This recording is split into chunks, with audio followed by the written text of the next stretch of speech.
राम राम राम हरे कृष्ण कृष्ण कृष्ण हरे हरे हरे राम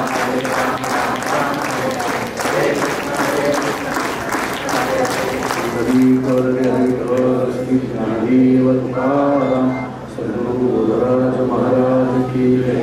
मंगलम भगवान विष्णु मंगलम गरुडध्वजः मंगलम पुंडरीकाक्षो मंगलायतनो हरिः। देवी पंढरी सारिकाची अकोला धामनगाव केला वैकुंठाधिपती श्री विठ्ठल सखा सोयरा जोडीला जो का भक्त विरक्त भूतवटी विख्यात हा बोधला त्या श्री संत सद्गुरु मानकोजी चरणी साष्टांग निघातला कुंडली कवरजे हरिठल श्री ज्ञानदेव संत चोखा मेळा महाराज श्री जय। चोखी याची भक्ती कैसी प्रेमी आवड देवासी ढोरे ओढी त्याची घरी नीच काम सर्व करी त्याची आवड बाळंतपण स्वयं करी जनार्दन ऐशी स्त्रीचे भक्ताची देखा देव भुलले तया सुखा नीच याती न मनी काही एका जनार्दनी भुलला पाही। चोखी याची भक्ती कैसी प्रेमी आवड देवासी। पवित्र भूमी मंगळवेढा नगरी कैलासवासी गेलाई यांच्या पुण्यस्मरणानिमित्त चालू असणारी धनश्री प्रवचनमाला आणि या प्रवचनमालेच्या 5व्या सत्राला तथा समारोपीय सत्राला आज आपण आरंभ करतो आहोत। संत चोखोबाराय चरित्र व तत्वज्ञान या विषयाचा गेल्या 4 दिवसापासून थोडा तात्विक पद्धतीने विचार करण्याचा प्रयत्न आपण केला। हे करत असताना चोखा या शब्दाचा अर्थ नेमकं काय याचा विचार आपण करून आलो। चोखोबारायांचा जन्म लोककथेतून कसा सांगितलाय याचा विचार केला। चोखोबारायांचा अवतार चोखोबाराय स्वतःच आपल्या अभंगातून कसा मांडतात याचा विचार आपण केला। चोखोबारायांच्या संबंधाने त्यांच्या धर्मपत्नी असणाऱ्या सोयराबाई यांच्या अंतःकरणातल्या भावना काय आहेत याचा थोडासा विचार आपण करून आलो। आणि मग पती पत्नीचं नातं संसारामध्ये किती उदात्त असू शकतं याचं एक फार महत्त्वाचं उदाहरण म्हणून चोखोबारायांच्या संसाराकडे आपण पाहिलं। चोखोबारायांच्या चरित्राचा विचार करताना एक महत्त्वाचा विशेष मी काल आपल्याला असा सांगितला होता की चोखोबारायांचं वर्णन अन्य संत करतात याच्यात नवल नाही, चोखोबारायांचं वर्णन चोखोबारायांच्या घरातली लोक करतात याच्यात नवल आहे।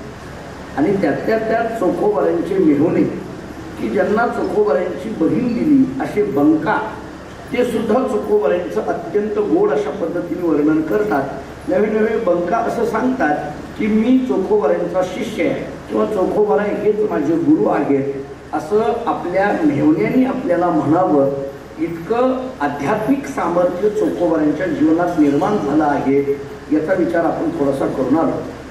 चोखोबारायांच्या चरित्राचा विचार करत असताना काही तात्विक भूमिका चोखोबारायांच्या जीवनचरित्रातल्या पाहण्याचा प्रयत्न केला। चोखोबारायांच्या जीवनचरित्रामध्ये असलेला कर्मयोग, चोखोबारायांच्या जीवनचरित्रामध्ये असलेला ज्ञानयोग हे आपण बघत असताना आपलं जे लौकिक कर्म आहे ते कर्म चोखोबारायांनी कधीही सोडलं नाही, पण प्राप्त झालेली आध्यात्मिक अनुभूती मात्र सुद्धा वाखाणण्याजोगी आहे असा विचार आपण करून आलो।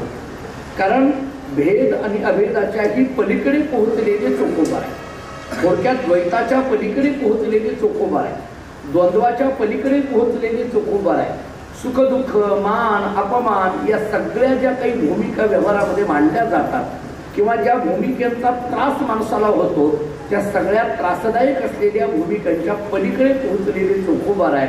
थोडं आणखी पुढे बोलायचं झालं तर चोखोबारायांचं देह काय कर्म करतोय त्याच्यापेक्षा सुद्धा चोखोबारायांचं मन हे राम झाले, मन हे राम झाले या स्थितीमध्ये चोखोबाराय आहेत अशा पद्धतीचा विचार आपण करून आलो। हे करत असताना चोखोबारायांचं वर्णन जे अन्य संतांनी केलं त्याच्यामध्ये एकनाथ महाराजांचा एक दाखला चोखोबारायांच्या चरित्राच्या दृष्टीने दिला जातो। चोखोबारायांचा अभ्यास करत असताना चोखोबारायांचे अभंग महत्वाचे, चोखोबारायांच्या परिवारातले असलेले अन्य संत यांचे अभंग महत्वाचे, चोखोबारायांचे गुरु असणाऱ्या नामदेवरायांचे अभंग महत्वाचे, चोखोबारायांच्या नंतरच्या काळामध्ये असलेले एकनाथ महाराज तुकाराम महाराज यांचे अभंग महत्वाचे, चोखोबारांच्या समकालीन असलेल्या नरहरी महाराज वगैरे या संतांचे अभंग महत्वाचे. चोखोबारांच्या नंतर जी अलीकडच्या काळामध्ये ज्यांनी चोखोबारांची किंवा अन्य संतांची चरित्र केली त्याच्यामध्ये महिपती महाराज आहेत, दासगणू महाराज आहेत. या सगळ्या संतांनी केलेली जी काही चरित्र आहेत किंवा ओव्या आहेत किंवा अभंग आहेत हे चोखोबारांच्या चरित्राच्या दृष्टीने महत्वाचे आहेत असा मी आपल्याला एक विचार सांगतो. म्हणजे इतकं सगळं वाङ्मय चोखोबारांच्या संबंधाने बोलणारं आपल्याला दिसून येत आहे. फक्त त्याच्यातला जो आर्क आहे तेवढा शोधावा लागणार आहे आणि नेमके चोखोबाराय काय आहे हे समाजाच्या समोर मांडावं लागणार आहे. आणि म्हणून मी पहिल्याच दिवशी बोलत होतो की चोखोबारांच्या लौकिक चरित्रापेक्षा सुद्धा चोखोबारांनी मांडलेले विचार हे जगाला तारणारे विचार आहेत. मुळात तुकाराम महाराज अशा महात्म्यांकरिता बोलतानाच असं म्हणतात, अवतार तुम्हा धराया कारण उद्धराया जन जड जीवा. तुम्ही अवतार धरला कशाकरिता? उद्धार करण्याकरिता, तारण्याकरिता अवतार धरला. तारणारे जे असतात ते संत असतात. तारणारे जे असतात ते संत आहेत. मी 3 शब्द आपल्याला सांगतो. तारणारे वेगळे, तरलेले वेगळे आणि तरणारे वेगळे. तारणारे, तरलेले आणि तरणारे. आपल्याला शब्दातच ऐकायचं झालं तर तारणारे जे आहेत ते संत आहेत, तरणारा जो आहे तो साधक आहे आणि तरलेले जे आहेत ते मुक्त आहेत. म्हणजे तरलेले मुक्त, तरणारे साधक आणि तारणारे संत. म्हणून तारणारे, तरलेले, तरणारे. आता आपली गंमत अशी झाली आहे, आपल्याला हे पाठ नसतं. आपल्याला काय पाठ असतं? बुडविणारे. कारण भेटी त्यांच्या जास्त आहेत ना, त्यातल्या त्यात घेतलेलं कर्ज बुडविणारे हे तर जास्तच भेटतात आपल्याला.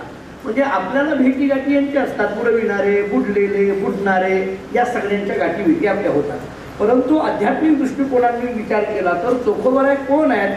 तारणारे अशा पद्धतीचे संत आहेत. आणि म्हणून चोखोबारायांचं वर्णन करताना एकनाथ महाराजांनी एका अभंगामध्ये खूप गोड वर्णन केलं. चोखियाची भक्ती कैशी प्रेमे आवड देवासी. एवढ्या एका प्रमाणामध्ये चोखोबारायांचं अगदी भक्तिशास्त्रीय भूमिकेतलं चरित्र प्रगट होत आहे असं म्हणायला हरकत नाही. पुढच्या भूमिका सगळ्या लौकिक चरित्राच्या दृष्टीने आहेत. डोरे ओढी त्याची घरी, नीच काम सर्व करी हे एकनाथ महाराजांनी म्हटलं काय? किंवा त्याची आवड बाळंतपण सोय करी जनार्दन हे महाराजांनी म्हटलं काय? परवा आपण ते ऐकून आलोय.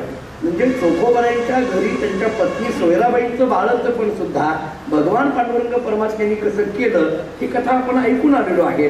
म्हणजे बाळंतपण करण्यासारखं अत्यंत एकदम शूद्र काम सुद्धा भगवान ते काम करायला तयार होतात. कधी कधी प्रश्न पडतो की चोखोबारायांच्या घरची अत्यंत साधी सुधी कामं करण्याकरता सुद्धा देव तयार होतो. त्याचं कारण काय असेल? देवाला असं संतांच्या घरची कामं करावी वाटली असं घडलं तरी नेमकं काय? मी याच्याकरता सुखाचे 3 प्रकार सांगतो आणि ते देवाच्या बाबतीत कोणतं लागू पडतं हे सांगतो. ऐका.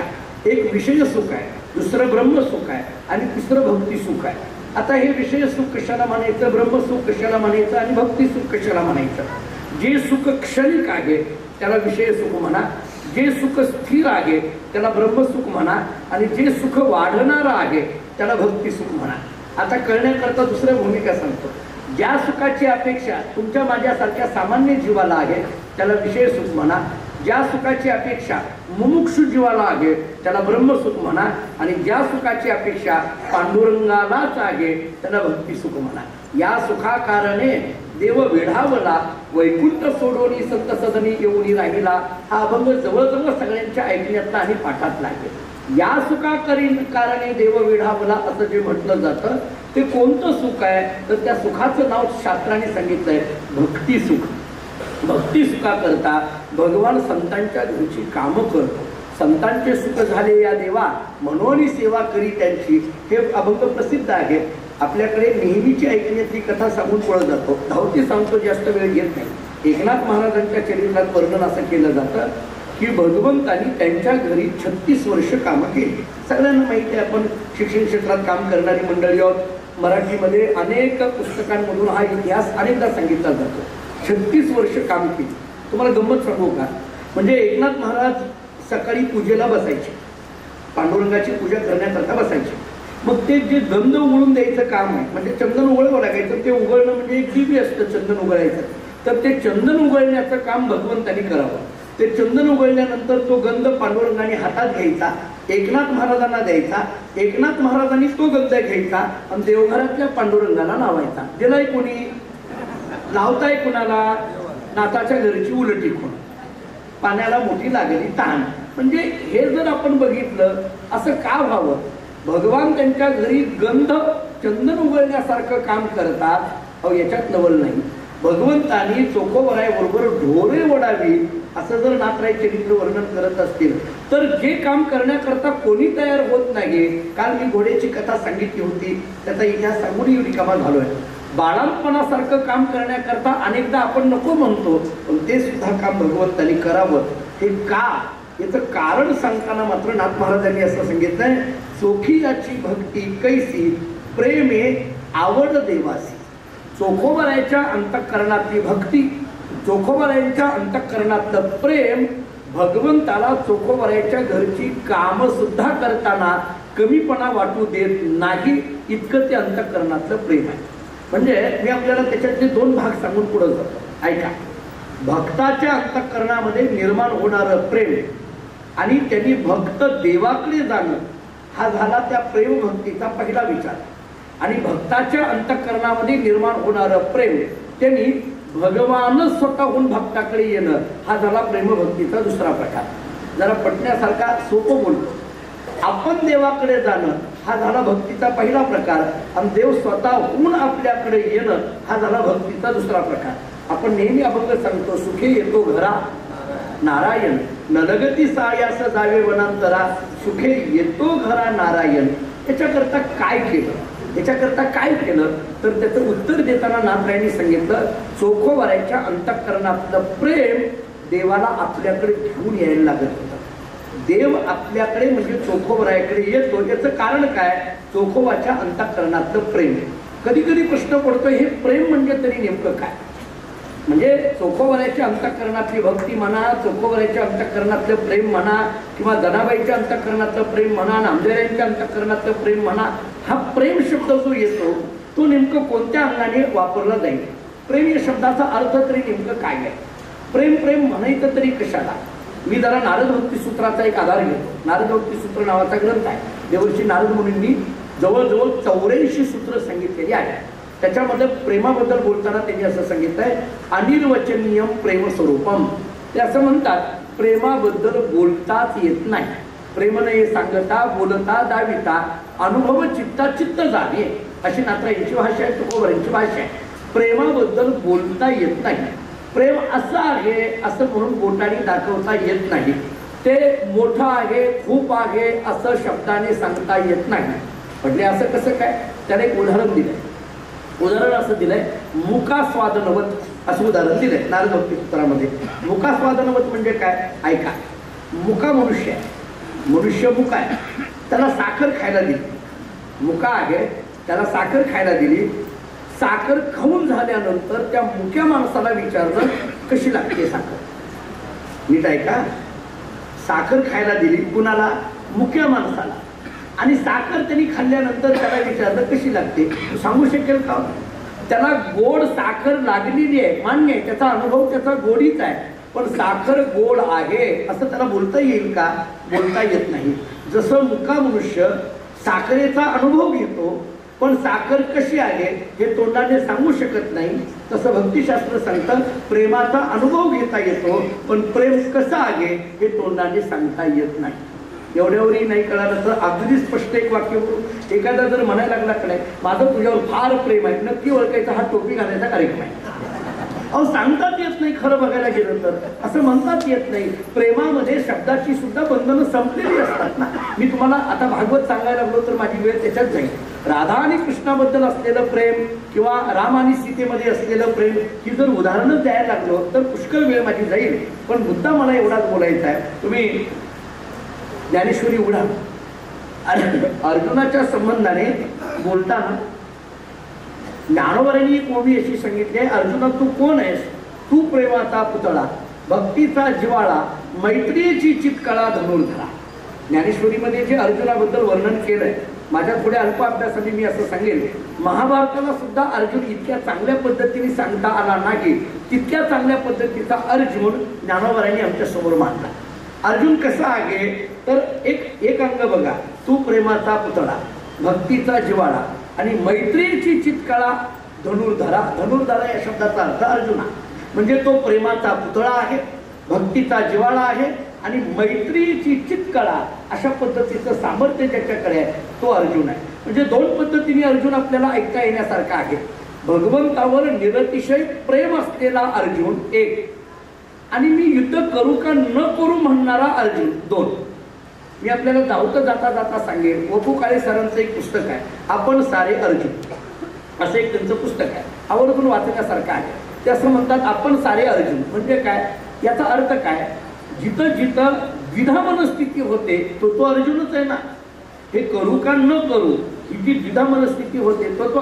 बरं आपला तरी दिवसभरात कितीदा अर्जुन होतोय, होत नाहीये का? अहो मला सांगा, आपण सगळं अगदी 6 वाजलेले आहे, तयार झालेलं आहे, उगीच मनात आलं पाऊस आला तर काय करू, प्रवचनाला जाऊ का न जाऊ, झाला ना अर्जुन आपला, झाला अर्जुन इथंच झाला. म्हणजे आपला अर्जुन अनेक वेळेला मनामध्ये असा अर्जुन आपला तयार होत असतो, काही वेळेला आपण अर्जुनाच्या भूमिकेमध्ये जात असतो. म्हणून अर्जुन या शब्दाचा अर्थ करताना तो पांडव आहे हा झाला लौकिक अर्थ, पण द्विधा मनस्थितीमध्ये आहे तो अर्जुन, प्रेमाचा पुतळा आहे तो अर्जुन, भक्तीचा जिव्हाळा आहे तो अर्जुन, मैत्रीची चितकळा आहे तो अर्जुन. मी हे अर्जुन इतक्या पद्धतीने का सांगायला लागलो, कारण अर्जुनाचं वर्णन करताना जसं ज्ञानेश्वर महाराज सांगतात तो प्रेमाचा पुतळा आहे, तसं चोखोबरायचं वर्णन करताना नाथराय सांगतात तो प्रेमाचा पुतळा आहे. चोखोबराय हे कोण आहेत, प्रेमाचं मूर्तिमंत उदाहरण म्हणजे चोखोबराय आहे. किती प्रेम असावं याची उदाहरणं मी चोखोबरायच्या चरित्रातून आपल्या समोर मांडेल. म्हणून प्रेम जरा आणखी पुढे धावतं आणि समाजशास्त्राला धरून स्पष्ट बोलतो. प्रेम हे, प्रेमाला जातीची बंधनं नसतात, प्रेमाला वयाची बंधनं नसतात, प्रेमाला देशाची बंधनं नसतात. देश, वय, जाती, काल या सगळ्यांच्या पलीकडे जे असतं ते प्रेम असतं. जे अमर्याद असतं, व्यापक असतं ते प्रेम असतं. ज्याच्याबद्दल शब्द कोणत्याही अंगाने आपल्याला बोलता येत नसतं ते प्रेम असतं. फक्त या प्रेमाची काही अंग आम्हाला भक्तिशास्त्राने सांगितली. चोखोबरायच्या अंतःकरणामध्ये असलेलं प्रेम भगवंताला चोखोबरायच्या घरी काम करायला लावतंय असं नाथराय या अभंगातून म्हणतात. आता कामं किती झाली ते सगळं झालं, मग आता हे जे प्रेम आहे हे 3 अंगाने आपल्याला पुष्ट झालेलं सांगितलं जातं. काय काय, पहिलं सांगितलं अनन्य ममता, दुसरं सांगितलं अविच्छिन्न तन्मयता आणि तिसरं सांगितलंय आनंद रूपता. आता ऐका, अनन्य ममता 1, अविच्छिन्न तन्मयता 2 आणि आनंद रूपता 3. चोखोबरायांचं चरित्र मला वाटतं की या 3 मुद्द्यातून सुद्धा जरा पहा. चोखोबराय म्हणजे कोण, अनन्य ममताने युक्त असणारे चोखोबराय. चोखोबराय म्हणजे कोण, अविच्छिन्न तन्मयतेने युक्त असलेले चोखोबराय. आणि चोखोबराय म्हणजे कोण, आनंद स्वरूप या भूमिकेला पूर्ण झालेले चोखोबराय. या 3 भूमिकेतून बघा, मी आपल्याला चोखोबरायच्या चरित्रातले दाखले देऊन मी पटवून त्यांचे अभंग सांगून पटवून पुढे जातो. अनन्य ममता. आता हा अनन्य शब्द काय आहे, अनन्य अनन्य म्हणायचं तरी नेमकं कशाला. आपल्याकडे एकविधता हा शब्द आपल्या कानावर आहे. एकविधता किंवा दुसरा एक शब्द सांगतो आपल्या रोजच्या बोली भाषेतला, एकनिष्ठता. बघा, अनन्य म्हणजे काय, एकविधता. एकविधता म्हणजे काय, एकनिष्ठता. म्हटलं का बघा, एकनिष्ठ असावं असं म्हणतात का नाही, माणसाने कसं असावं, एकनिष्ठ असावं. आता हे बोलण्यातले शब्द राहिले ते तितकंच खरं आहे. आता एकनिष्ठ असणाऱ्याला महत्व नाही, निष्ठानिष्ठी करणाऱ्याला महत्व आहे. आता अलीकडल्या काळामध्ये निष्ठानिष्ठी प्रचंड चालली. बरं, आता किती निष्ठानिष्ठी चालली मला वाटतं देशाचं जाऊ द्या, पण महाराष्ट्रातल्या जनतेने तर 4 वर्षात चांगलंच बघितलंय किती निष्ठानिष्ठी चालली. कोण कोणाकडे चाललंय कळेना.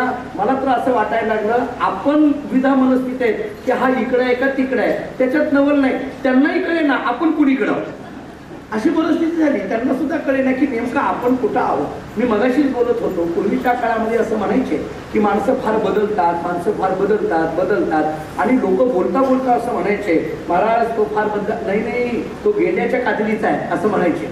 आता म्हणत जाऊ नका, तो गेंड्याचा अपमान होईल. आता गेंड्याला म्हणायची अशी म्हणायची वेळ आली, कारण माणसाच्या वृत्त्या बदलत चालल्या, माणसाची मन बदलत चालली, माणसाची बुद्धी बदलत चालली. तुकोबारांचे शब्द आहेत, मी माझं बोलत नाही. अनेक बुद्धीचे तरंग क्षणोक्षणा पालटे रंग, धरू जाता संग तव तव होय बाग. क्षणाक्षणाला बुद्धी बदलते ना, प्रत्येक क्षणाक्षणाला बुद्धी बदलते. मी उदाहरण देतो. एखाद्याने 1000 रुपये मागितले, ऐका, मागणाऱ्याने मागितले 1000 रुपये, खिशातून यांनी काढले 500, हातात घेतले 200 आणि दिले 100. उदाहरण संपलं. कळलं का? पहा, मागणाऱ्याने मागितले 1000, एक काढले खिशातून 500, बुद्धी बदलली. हातात घेतले 200, बुद्धी बदलली आणि दिले 100, बुद्धी बदलली. म्हणजे बुद्धी अशी क्षणाक्षणाला बदलते. किती क्षणाक्षणाला बदलते सांगता येत नाही. म्हणून क्षणक्षणा पालटे रंग असं महाराज सांगतात. तुकोबरांची भाषा आहे. पण ज्याच्या बुद्धीमध्ये बदल नाही, ज्याच्या मनोवृत्तीमध्ये बदल नाही, एकविध असलेल्या परमात्म्याशिवाय दुसरं माझ्या जीवनामध्ये कोणतं दैवत नाही, या स्थितीला जे पोहोचलेले आहेत ना, ते तुकोबा आहे. तुकोबारांनी अन्य कोणत्याही दैवताची उपासना आपल्या जीवनामध्ये केली नाही. तुकोबारांच्या अंतःकरणातली भाव बघायचा झाला तर तुकोबारांचा ते एक अभंग आहे, चोखट चांग चोखट चांग एक माझा पांडुरंग. ऐका, तुकोबारांचा शब्द आहे, किती गोड आहे. चोखट चांग चोखट चांग एक माझा पांडुरंग, सुखतयाचे चरणी अवघी सुकृतांची खाणी. तुकोबाराय सांगतात, सुखतयाचे चरणी, एक माझा पांडुरंग आहे ना, सुखतयाचे चरणी अवघी सुकृतांची खाणी. महापातकी नासले विठ्ठल पाहतासे, महापातकी नासले चोखट नाम हे चांगले. महाद्वारी चोखा मेळा, महाद्वारी चोखा मेळा विठ्ठल पाहतसे डोळा. तुकोबारांचे शब्द आहे. महाद्वारी चोखा मेळा विठ्ठल पाहतसे डोळा, चोखट चांग चोखट चांग एक माझा पांडुरंग, एक माझा पांडुरंग. मला या शब्दांकडे तुकोबारांची अनन्यता घेऊन द्यायची. तुकोबाराय सांगतात, माझ्या जीवनामध्ये दुसरं दैवत नाही, मला माहित नाही. आमच्याकडे एकधरीला चित्ती आम्ही रखुमाईचा पती, तुकोबारांचे शब्द आहे. किंवा रोज आपण हरिपाठामध्ये बोलतो, एकतत्व नाम दृढधरी म्हणा, हरिसी करुणा येईल तुझी. पाठ असलेली प्रमाण दिलं की बायकांना बरं वाटतं. म्हणजे असं महिला बोलता बोलता म्हणतील, आपल्याला पाठ होतं तेच महाराजांनी सांगितलं, त्याच्यातच त्यांना आनंद. म्हणून तुम्हाला कधी कधी पाठ असलेली प्रमाण देऊन जातो, त्यांना बरं वाटतं, त्यांनाही बरं वाटत असतं. नाही अहो, तुमचं काय घेऊन बसला. आम्ही कीर्तनाला उभारल्यानंतर त्या टाळकऱ्यांना सुद्धा पाठ असलेली प्रमाणं दिली की ते टाळकरी म्हणतात आजचं कीर्तन सोपं होतं. त्यांना पाठ असते, बाकी काही नाही. त्यांना पाठ असते की त्यांना वाटतं सोपं जातं. हरिपाठातलं जवळजवळ तुम्ही रोज हरिपाठ म्हणणाऱ्या माता भगिनी आहात. हरिपाठातलं नेहमीचं प्रमाण आहे, एकतत्व नाम दृढधरी म्हणा, हरिसी करुणा येईल तुझी. तुकोबाराय सांगतात, माझ्या जीवनामध्ये एक माझा पांडुरंग, मला त्याच्याशिवाय दुसरं काही माहीत नाही. विषय तो त्यांचा झाला नारायण, नावडे जनधन माता पिता. विषय तो त्यांचा झाला नारायण. आता आमचा विषय परमात्मा झाला, याच्याशिवाय आम्हाला काही माहीत नाही.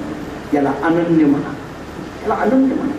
नारद भक्ती सूत्रामध्ये अनन्य शब्दाकरता एक सूत्र आलंय, अन्याश्रयानाम त्यागो अनन्यता असं आलेलं आहे.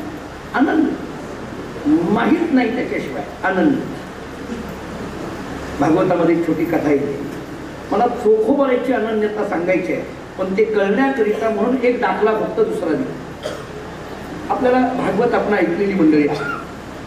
काय झालं, त्या वृंदावनामध्ये एक कथाकार कथा करण्याकरता म्हणून तिकडे गेले.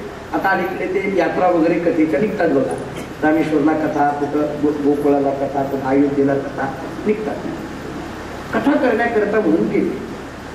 आता वृंदावनामध्ये कथा, मग अशी बरं मोठ्याच्या मोठे व्यासपीठ होतं. त्या व्यासपीठावर ते बसले कथाकार. त्यांचा जो काही अनुयायी वर्ग आहे, 100-200 लोक होते, ती पुढं बसलेली होती. कथा चालू होती, कृष्ण कथा. भागवत कथा म्हणजे कृष्ण कथा. कृष्ण कथा सुरू. मला सांगायचं आहे अनन्य, म्हणजे माझा मुद्दा सोडू नका. मी अनेक वेळेला बोललो, मी मुद्द्याला धरून परवाच बोललेलो आहे, खुंटा सोडू नका. हां, माझा मुद्दा आहे अनन्य.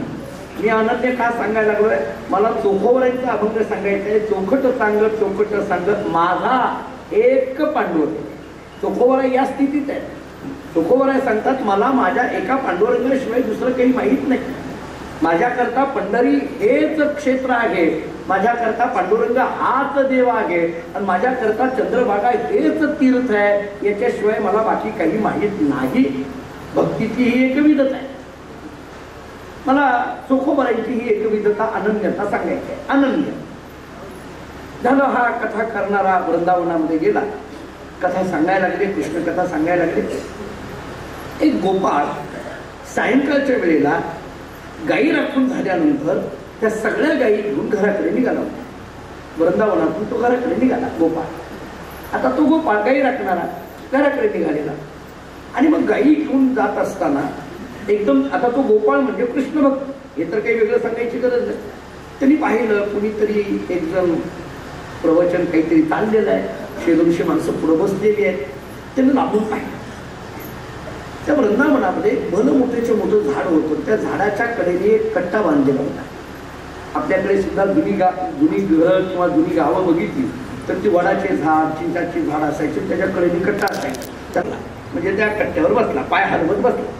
आता गोपाळ त्याला काही घेणं देणं, काय कुणाचं काही का चालेल ना, काय त्याला, ते आपलं पारावर असा कट्ट्यावर पाय हलवत बसला. ते कथा चालू असताना एकदम त्या महाराजांचं लक्ष गेलं. ते जे कोणी कथाकार होते त्यांचं लक्ष गेलं.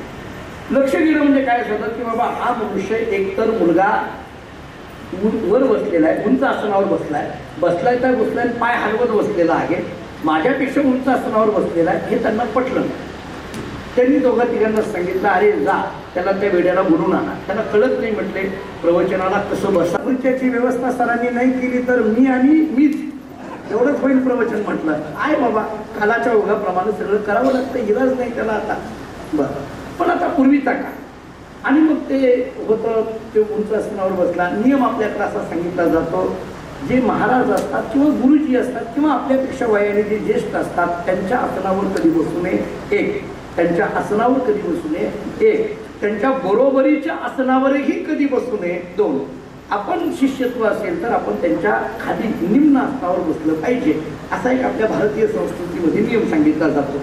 आता हा वर बसलेला, गुरुजींना पटलं नाही. त्यांनी सांगितलं, जा रे त्यांना घेऊन येत्या पोराला, वेड्यासारखं, त्याला कळत नाही. मग गुरुजींचं काम आहे, ज्याला कळत नाही त्याला सांगणं हे काम आहे. म्हटलं या घेऊन. ते दोघं तिघे गेले. त्याला म्हटले उदर खाली. तो म्हटला का, आमच्या महाराजांनी बोलवलं. तो म्हटला का, त्यांचं काम आहे. आता हा गोपाळ कृष्ण भक्त, तो म्हटलं हे बघ त्याचं काम आहे ना तुमच्या महाराजाचं, मग त्या महाराजाला इकडं बोलवा, मी का तिकडं जायचं. म्हणजे अशा पद्धतीची बोलणारी सुद्धा तेव्हापासून आहे, समजू नका. आता तो गोपाळ, त्याला काही घेणं देणं नाही महाराज, तो कृष्ण भक्त होता. तर म्हटलं त्यांचं काम आहे ना, मग त्यांना इकडं बोलवा, मी काय जायचं तिकडं. ते जे दोघं तिघं होते ते म्हटले, वेड्या तुला काय कळतं का, आमचे महाराज किती मोठे आहेत माहीत नाही का. ते म्हटलं दिसायला लागले, म्हणजे माझ्याकडे बघू नका, त्या महाराजांचं सांगतो मी लहान आहे तसं समजू नका. दिसायला लागले म्हटले किती मोठे आहेत, किती जाड आहेत. अरे नाही, ते विद्वान आहेत, त्यांची परंपरा मोठी आहे, हे सगळं काही का असेल ना. म्हटलं त्यांचं काम आहे ना, त्यांना बोलवा, मी नाही जाणार. ते दोघं तिघं गेले. त्या महाराजांना सांगितलं, महाराज तो काही येत नाहीये, आम्ही त्याला भरपूर सांगितलं पण तो अधवा बोलला, नको नको तो तुमची टिंगल केली. आता ते जे दोघं तिघं होते ना, तो गोपाळ जे बोलला नव्हता ते वाढवून बोलले. हे मधले असेच असतात, मधले असे गमतीचे असतात. महाराज त्यांनी 2-4 गोष्टी मनाच्या सांगितल्या. आता ते महाराज चिडले. ते महाराज म्हटले चला म्हटल्यानंतर ते 2-4-10-5 शिष्य सगळे निघाले. त्या कट्ट्यापर्यंत गेल्याबरोबर महाराजांनी सांगितलंय खाली उतर. तो म्हटला का, माझं तुझ्याकडे काम आहे. तो म्हटलं मग तुम्हीच वर या, मी का खाली यायचं म्हटलं. त्या 2-4 शिष्यांनी पकडलं, महाराजांना वरती बसवलं. दोघं एकमेकाच्या जवळ बसले आणि बसल्यानंतर महाराजांनी त्याच्याकडे पाहिलं आणि विचारलं, काय रे कोण आहेस तू, काय तुझं नाव. तो म्हटलं हे बरं, माझ्याच गावातून माझं नाव काय विचारायचं, अगोदर तुम्ही कोण आहेत सांगा, मग मी सांगतो मी कोण आहे ते. तुम्ही कोण आहे. त्या महाराजांनी सांगितले, आम्ही भगवान श्रीकृष्णाचे अनन्य भक्त आहोत. मला अनन्य शब्द सांगायचा आहे. आम्ही भगवान श्रीकृष्णाचे अनन्य भक्त आहोत. आम्ही अनन्य म्हटलं म्हणजे भगवान श्रीकृष्णाशिवाय इतर देवांची नावं माहीत असूनही, भगवान श्रीकृष्णाशिवाय इतर देवांची नावं माहीत असूनही आम्ही इतर देवांची भक्ती करत नाही, नाव घेत नाही, फक्त कृष्णाचंच नाव घेतो, असे आम्ही अनन्य आहोत. कृष्णाशिवाय इतर देवांची नावं माहीत असूनही आम्ही इतर देवांची नावं घेत नाही, फक्त कृष्णाचंच नाव घेतो, असे आम्ही अनन्य आहोत. कळालं तुला. तो म्हटलं हो कळालं. सांग बरं आता तू कोण आहे. यांनी विचार केला, यांनी जर इतका अवघड सांगितलं असेल तर आपणही तसंच काहीतरी सांगा. तो म्हटला तुम्ही अनन्य, आम्ही फनन्य. आता हा फनन्य शब्द कुठल्या साहित्यात आहे मला सांगा. त्या महाराजांनी सांगितलंय की इतका अभ्यास केला कधीच फणन्य शब्द सापडला नाही. म्हटलं फणन्य कुठं तरी आहे का? तो म्हटला तुमचा अभ्यास कमी आहे, कमी आहे अभ्यास तुमचा आहे. ते म्हटलं असं कसं काय? हो आहे म्हटलं, मी वाचलाय, मी अभ्यास केलाय त्याच्यावर. ते महाराजांनी पुन्हा त्याला विचारलं, सांग बरं म्हटले. भगवान श्रीकृष्णाशिवाय इतर देवांची नावं माहीत असूनही आम्ही इतर देवांची नावं न घेता फक्त कृष्णाचं नाव घेतो म्हणून आम्ही अनन्य. तू सांग फणन्य म्हणजे काय? त्यांनी सांगितलं, हे पहा, तुम्हाला कृष्णाशिवाय इतर देवाची नावं माहीत आहेत, तरीही इतर देवाची नावं न घेता फक्त तुम्ही कृष्णाचं नाव घेता. पण आम्ही फणन्य का? आम्हाला इतर देवाची नावच माहीत नाही, फक्त कृष्ण माहिती आहे, आम्हाला माहीतच नाही, आम्हाला दुसरं काही माहीतच नाही कृष्णाशिवाय. आम्ही फणन्य. माझा एक पांडुरंग, चोखट चांग, चोखट चांग, माझा एक पांडुरंग. चोखोबराय सांगतात, माझ्या जीवनामध्ये एका पांडुरंगाशिवाय दुसरं कोणतंही दैवत नाही. मी कोण जरा आणखी स्पष्ट बोलतो. चोखोबराय म्हणतात, मी दुसरं कोणाला देव मानायला तयारच नाही. काय एकविधता आहे चोखोबरायांच्या अंतःकरणातली किती. आमचं कुलदेवता, आमची आराध्य देवता, आमची गुरुदेवता, आमचं जे काही आहे ते सगळंच सगळं पांडुरंग आहे. चोखट चांग, चोखट चांग, एक माझा पांडुरंग, आन तुझे नेनो कागे, चोका म्हणे विठ्ठल गाय. आन तुझे नेनो काय, हे भाषा बघ. आन म्हणजे दुसरं, तुझे नेनो काय, आम्ही एका पांडुरंगाशिवाय आम्हाला दुसरं काही माहीत नाही, असे आम्ही अनन्य आहोत. ही चोखोबरायांची अनन्यता वाखाणण्याजोगी. एकनाथ महाराज सांगतात, देव चोखोबरायांच्या घरी ढोल वडण्याची कामं करतो, देव चोखोबरायांच्या घरी बाळणपणासारखी कामं करतो. याचं कारण चोखोबरायांच्या अंतःकरणातली आनंदता, चोखोबरायांच्या अंतःकरणातला एकविधपणा. पूर्वी रामायणामध्ये असं सांगितलं जायचं, हे काही नाही, रावणाच्या युद्धामध्ये एक एक रावणाकडले सगळे युद्ध गेल्यानंतर एके दिवशी रावण हतबल झाला, डोक्याला हात लावून बसला आणि त्यांनी विचार केला की आता काय करायचं, आपल्याकडे कोणी राहिलं नाही. तेवढ्या त्याच्या लक्षात आलं, आपल्याकडे एक चांगला युद्ध आहे पण झोपलाय. कुंभकर्ण सगळ्याला माहिती आहे त्याचं चांगला युद्ध आहे पण झोपलाय म्हणते. ते गमत असे महाराज, काय कळत नाही. झोप हा शब्द डोळ्यासमोर आला की आपल्याला कुंभकर्णच का आठवतो पण असतं माणसं. पण मला असं वाटतं, मी थोडा चिकित्सक अभ्यास वृत्तीचा माणूस असल्यामुळे, कुंभकर्ण फक्त झोपतो एवढ्याच अंगामध्ये कुंभकर्णाचं चरित्र संपत नाही. तुम्ही जर रामायण वाचलं तर कुंभकर्णाची आणि रावणाची झालेली चर्चा ही कुंभकर्ण किती तत्वज्ञानी होता हे ठरवण्याकरता महत्वाची आहे. कुंभकर्ण किती तत्वज्ञानी होता. मला असं वाटतं की ही सगळी पात्र दोन दोन अंगाने आपण बघायला पाहिजे. म्हणजे रावण हा जसा एका बाजूने दुष्टवृत्तीने आपण बघतो, तसा रावण किती अभ्यासू होता, दशग्रंथी म्हणून ज्याच्याकडे बघितलं जात होतं, या वृत्तीने रावण कधीतरी अभ्यासला पाहिजे. प्राध्यापक राम शिवाळकर सरांचं एक व्याख्यान आहे, म्हणजे मी त्यांचं प्रत्यक्ष व्याख्यान फार ऐकलं नाही, परंतु युट्यूबला त्यांचं एक व्याख्यान आहे. त्या व्याख्यानाचा विषयच आहे दोन दुर्योधन. त्या व्याख्यानाचा विषयच आहे दोन दुर्योधन. म्हणजे त्यांनी काय केलंय, एका बाजूचा दुर्योधन जो दुष्टवृत्तीचा आणि एका बाजूचा दुर्योधन की जो धर्मपरायणता किंवा वडिलांची आज्ञा मानणारा हा एका बाजूनी मांडलाय आणि एका बाजूने हा दुसरा दुर्योधन मांडलाय. दोन दुर्योधन डोळ्यासमोर आपल्या ठेवले. तसं कुंभकर्ण बघितलं की आपल्या डोळ्यासमोर फक्त झोपाळू अमुक तमुक येतो. बरं गमत अशी महाराज, काही काही वेळेला ते जुने कीर्तनकार असे गमतीने बोलायचे की कुंभकर्ण झोपला म्हणे, त्याच्या नाकात म्हैसच घे, काही सांगत राहतात, काही सांगत राहतात. लहानपणी आम्ही शाळेमध्ये असताना ते रामायण गावामध्ये ऐकायचो. म्हणून अशा पद्धतीने कुंभकर्णाचं चरित्र मांडण्यापेक्षा कुंभकर्ण कोणत्या अंगाने आहे, तात्विक अंगाने सुद्धा कुंभकर्ण कधीतरी मांडला पाहिजे. आता ऐका, ते झोपलेला होता, त्याला उठवलं. ते उठवलं, त्याला सांगितलं, अरे उठा, युद्ध संपायची वेळ आली, उठा, युद्ध संपायची आली वेळ आली, उठा. आपण म्हणत नाही का आता प्रवचन झालंय उठा. हा तेच मला म्हणायचं होतं, बाकी काही नाही. आपण म्हणत नाही का झाले झाले आता. तो म्हणतो, अरे वा झाले का, कसली झोप लागली होती छानपैकी, हा एवढी झाली. त्यांनी सांगितलं, अरे हे कशा करता, नाही ते असं असं झालंय, अमुक झालंय, तमुक झालंय, झालं. कुंभकर्ण आतमध्ये प्रवेश केला. युद्ध करत असताना गंधमादन नावाचं एक वाहन त्याच्या हाताला आलं. ऐका, आणि त्या वानराला कुंभकर्णाने असं दाबल्यानंतर त्याच्या अंगातून रक्ताच्या चिळकांड्या मी रावणाचा असं एकदा म्हण, मी तुला जिवंत सोडतो. मी रावणाचा एकदा म्हटला, रावणाचा जय जयकार असा तू केला की मी तुला जिवंत सोडतो, तुला मी मारत नाही. तुझ्या अंगातून रक्ताच्या चिळकांड्या यायला लागलेल्या, तू फक्त एवढंच कर, रावणाचा जय जयकार एवढंच म्हण, मी तुला जिवंत सोडतो. त्या गंधमादन नावाच्या वानराने सांगितलं, कुंभकर्णा, रावणाचा म्हणून जिवंत राहण्यापेक्षा रामाचा म्हणून मेलेलं बरं म्हटले. रामाचं म्हणून मेलेलं बरं. ही जी एकविधता सांगितली जाते यालाच अनन्यता म्हणा. आणि ही अनन्यता चोखोबारायांकडे आहे. माझा एक पांडुरंग, एक प्रेमाची मला 3 अंग सांगायचे. देव चोखोबारायांकडे का काम करतो त्याचं पहिलं कारण सांगितलं, चोखोबारायांच्या अंतःकरणातली अनन्यता. आता मला दुसरं कारण सांगायचं आहे, त्याला मी प्रमाण देतो. दुसरं कारण आपल्याला चोखोबारायांच्या चरित्रातून असं जाणवतं, चोखोबारायांच्या अंतःकरणात असलेली तन्मयता. ऐका शब्द कसा आहे, अविच्छिन्न तन्मयता. तन्मयता हा शब्द जरा ऐकायला जड जरी जात असला तरी मी त्याचा सोपा अर्थ समजून पुढे जातो. चोखोबारायाकडे पहिला भक्तिशास्त्राच्या दृष्टीने गुण सांगितला अनन्यता. आता मी दुसरा सांगतोय तन्मयता.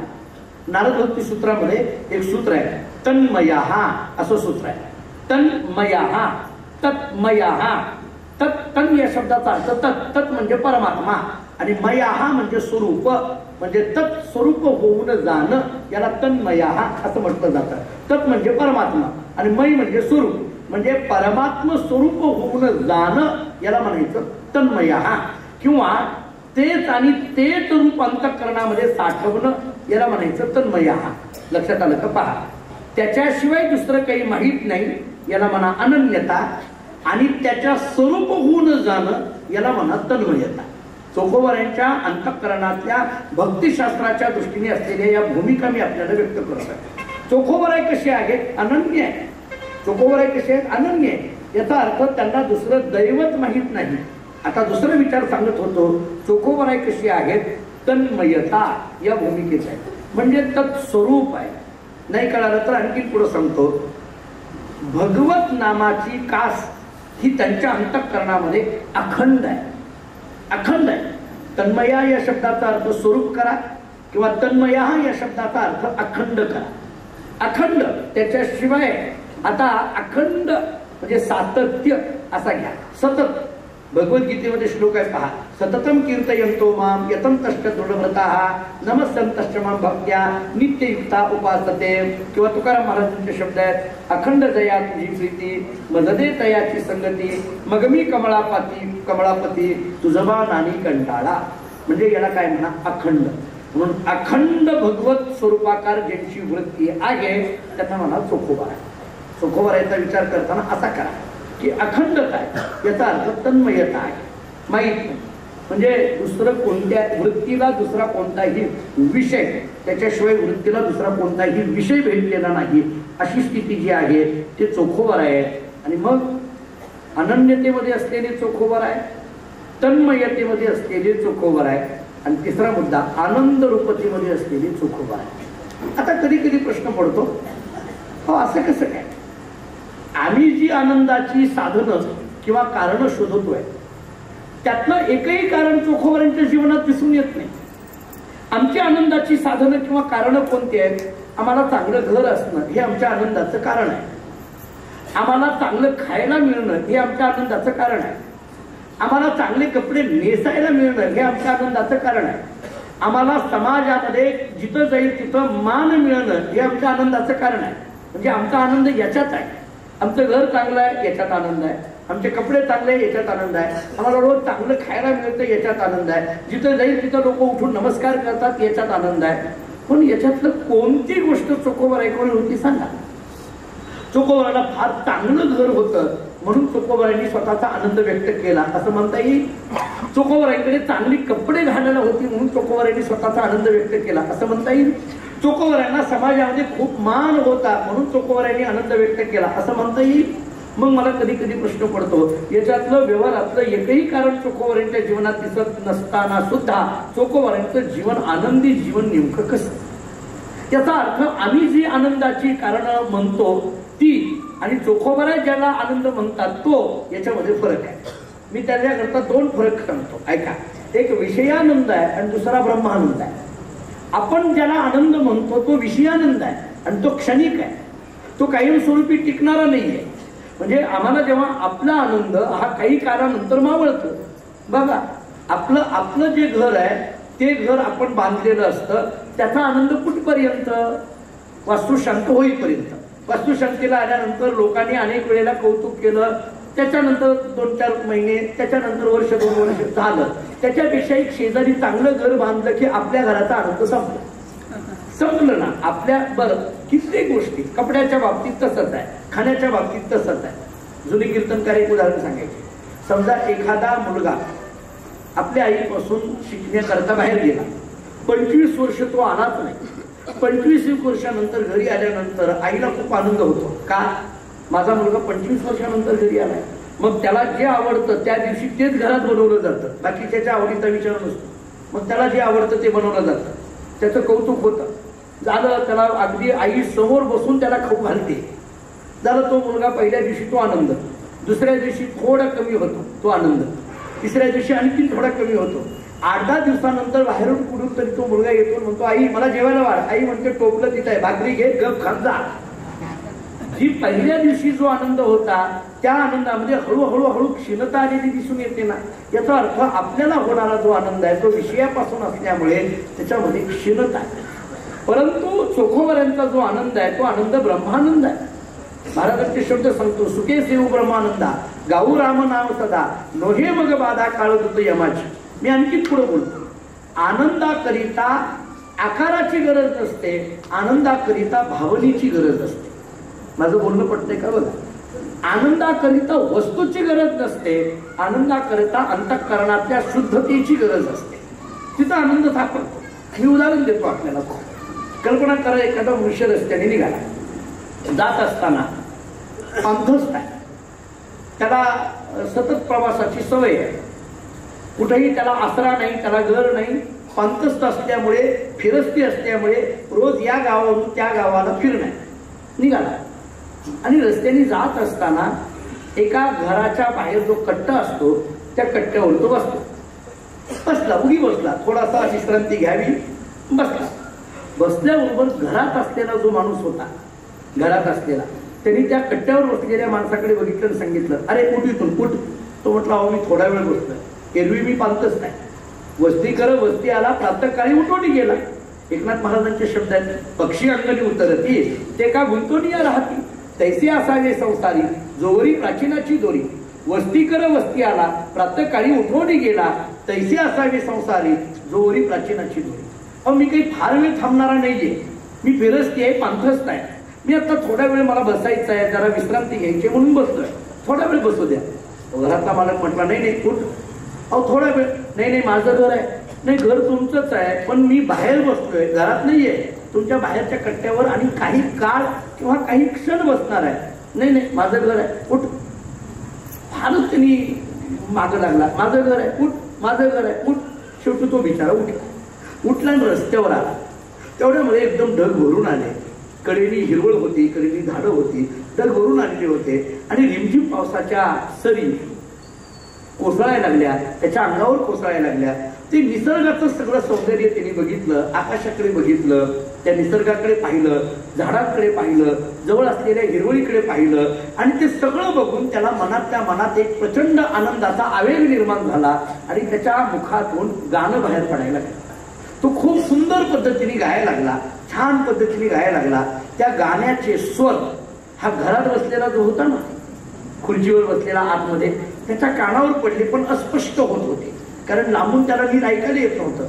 ऐकू वाटायला लागलं पण ऐकायला नीट येईना. म्हणून हा घरातला जो कोणी माणूस होता तो खिडकीच्या जवळ गेला आणि तिथं कान देऊन ऐकायला लागला, तरी त्याला नीट एवढं ऐकायला येईना. आणि म्हणून शेवटी खिडकीतून त्या पांथस्ताला हाक मारली, अहो इकडे या, इकडे या, इकडे या, इथं बसा, या कट्ट्यावर बसून गाणं गा, इथं बसा. त्या पांथस्तांनी सांगितलं, नको नको नको, ते तुमचं घर, हे देवाचं घर. म्हटले, ते तुमचं घर, हे देवाचं घर. तुमच्या घराला बंधन आहे, देवाच्या घराला बंधनच नाही. आणि जिथं बंधन नाही तिथं आनंद आहे. आनंदाची अनुभूती ही अशा पद्धतीने असते. बंधनात असेल तर तिथं आनंद नाही.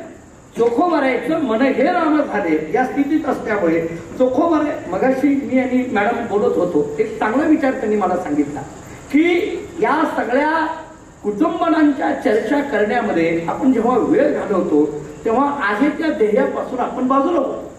आपलं ध्येय ज्यावेळेस असतं ते ध्येय समोर ठेवल्यानंतर मला वेळ तेव्हा मिळाली नाही, मला अनेक अडचणीत आल्या, माझ्यावर अशा पद्धतीचा अन्याय झाला, आणि या चर्चांमध्ये जेव्हा माणूस गुंततो तेव्हा तो काय होतो, तो आपल्या ध्येयापासून परावृत्त होत असतो. आणि म्हणून चोखोबारायनी ती सगळं विसरून गेले. मला कोणी त्रास दिला हे विसरून गेले, मला खायला भाकरी आहे का नाही ते विसरून गेले, मला चांगलं घर इतरासारखं आहे का नाही ते विसरून गेले, मला कपडे इतरासारखे आहेत का नाही ते विसरून गेले, मला मान देतात का नाही समाज हा विसरून गेला. आणि या सगळ्यांच्या पलीकडे गेलेले चोखोबाराय त्यांच्या अंतःकरणातली भावना त्यांच्या अमर्याद ब्रह्मानंदाला कारणीभूत ठरली. आणि म्हणून आनंद स्वरूप असलेली चोखोबाराय, आनंद स्वरूप असलेली, अनन्यतेने युक्त असलेली चोखोबाराय, तन्मयतेने युक्त असलेले चोखोबाराय, आनंद स्वरूपतेला पोहोचलेले चोखोबाराय. या तीन भूमिका मी आपल्याला समोर मांडतो.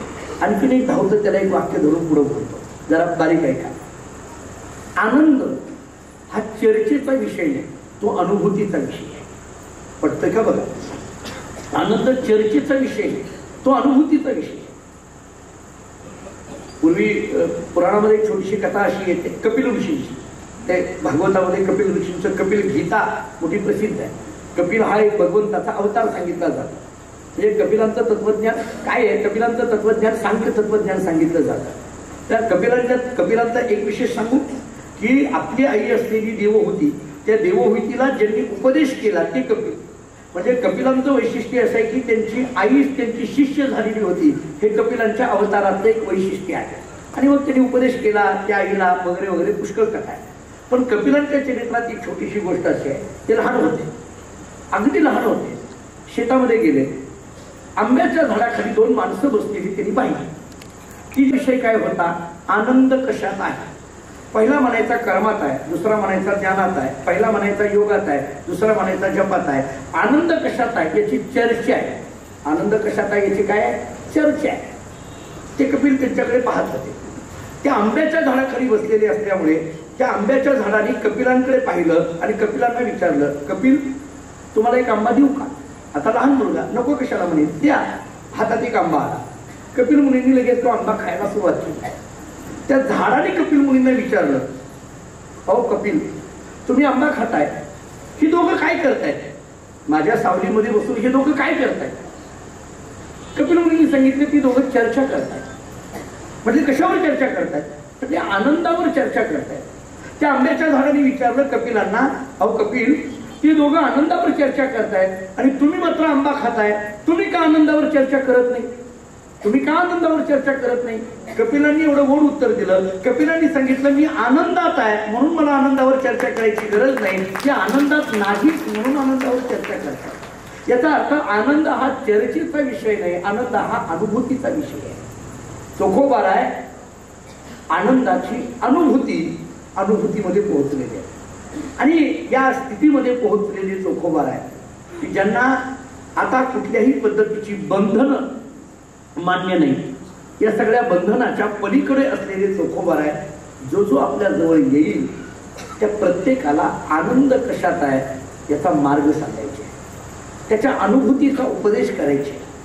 आनंदाची अनुभूती घेण्याकरता काय करावं लागतं, त्याला ही बंधनं बाजूला काढण्याकरता काय करावं लागतं.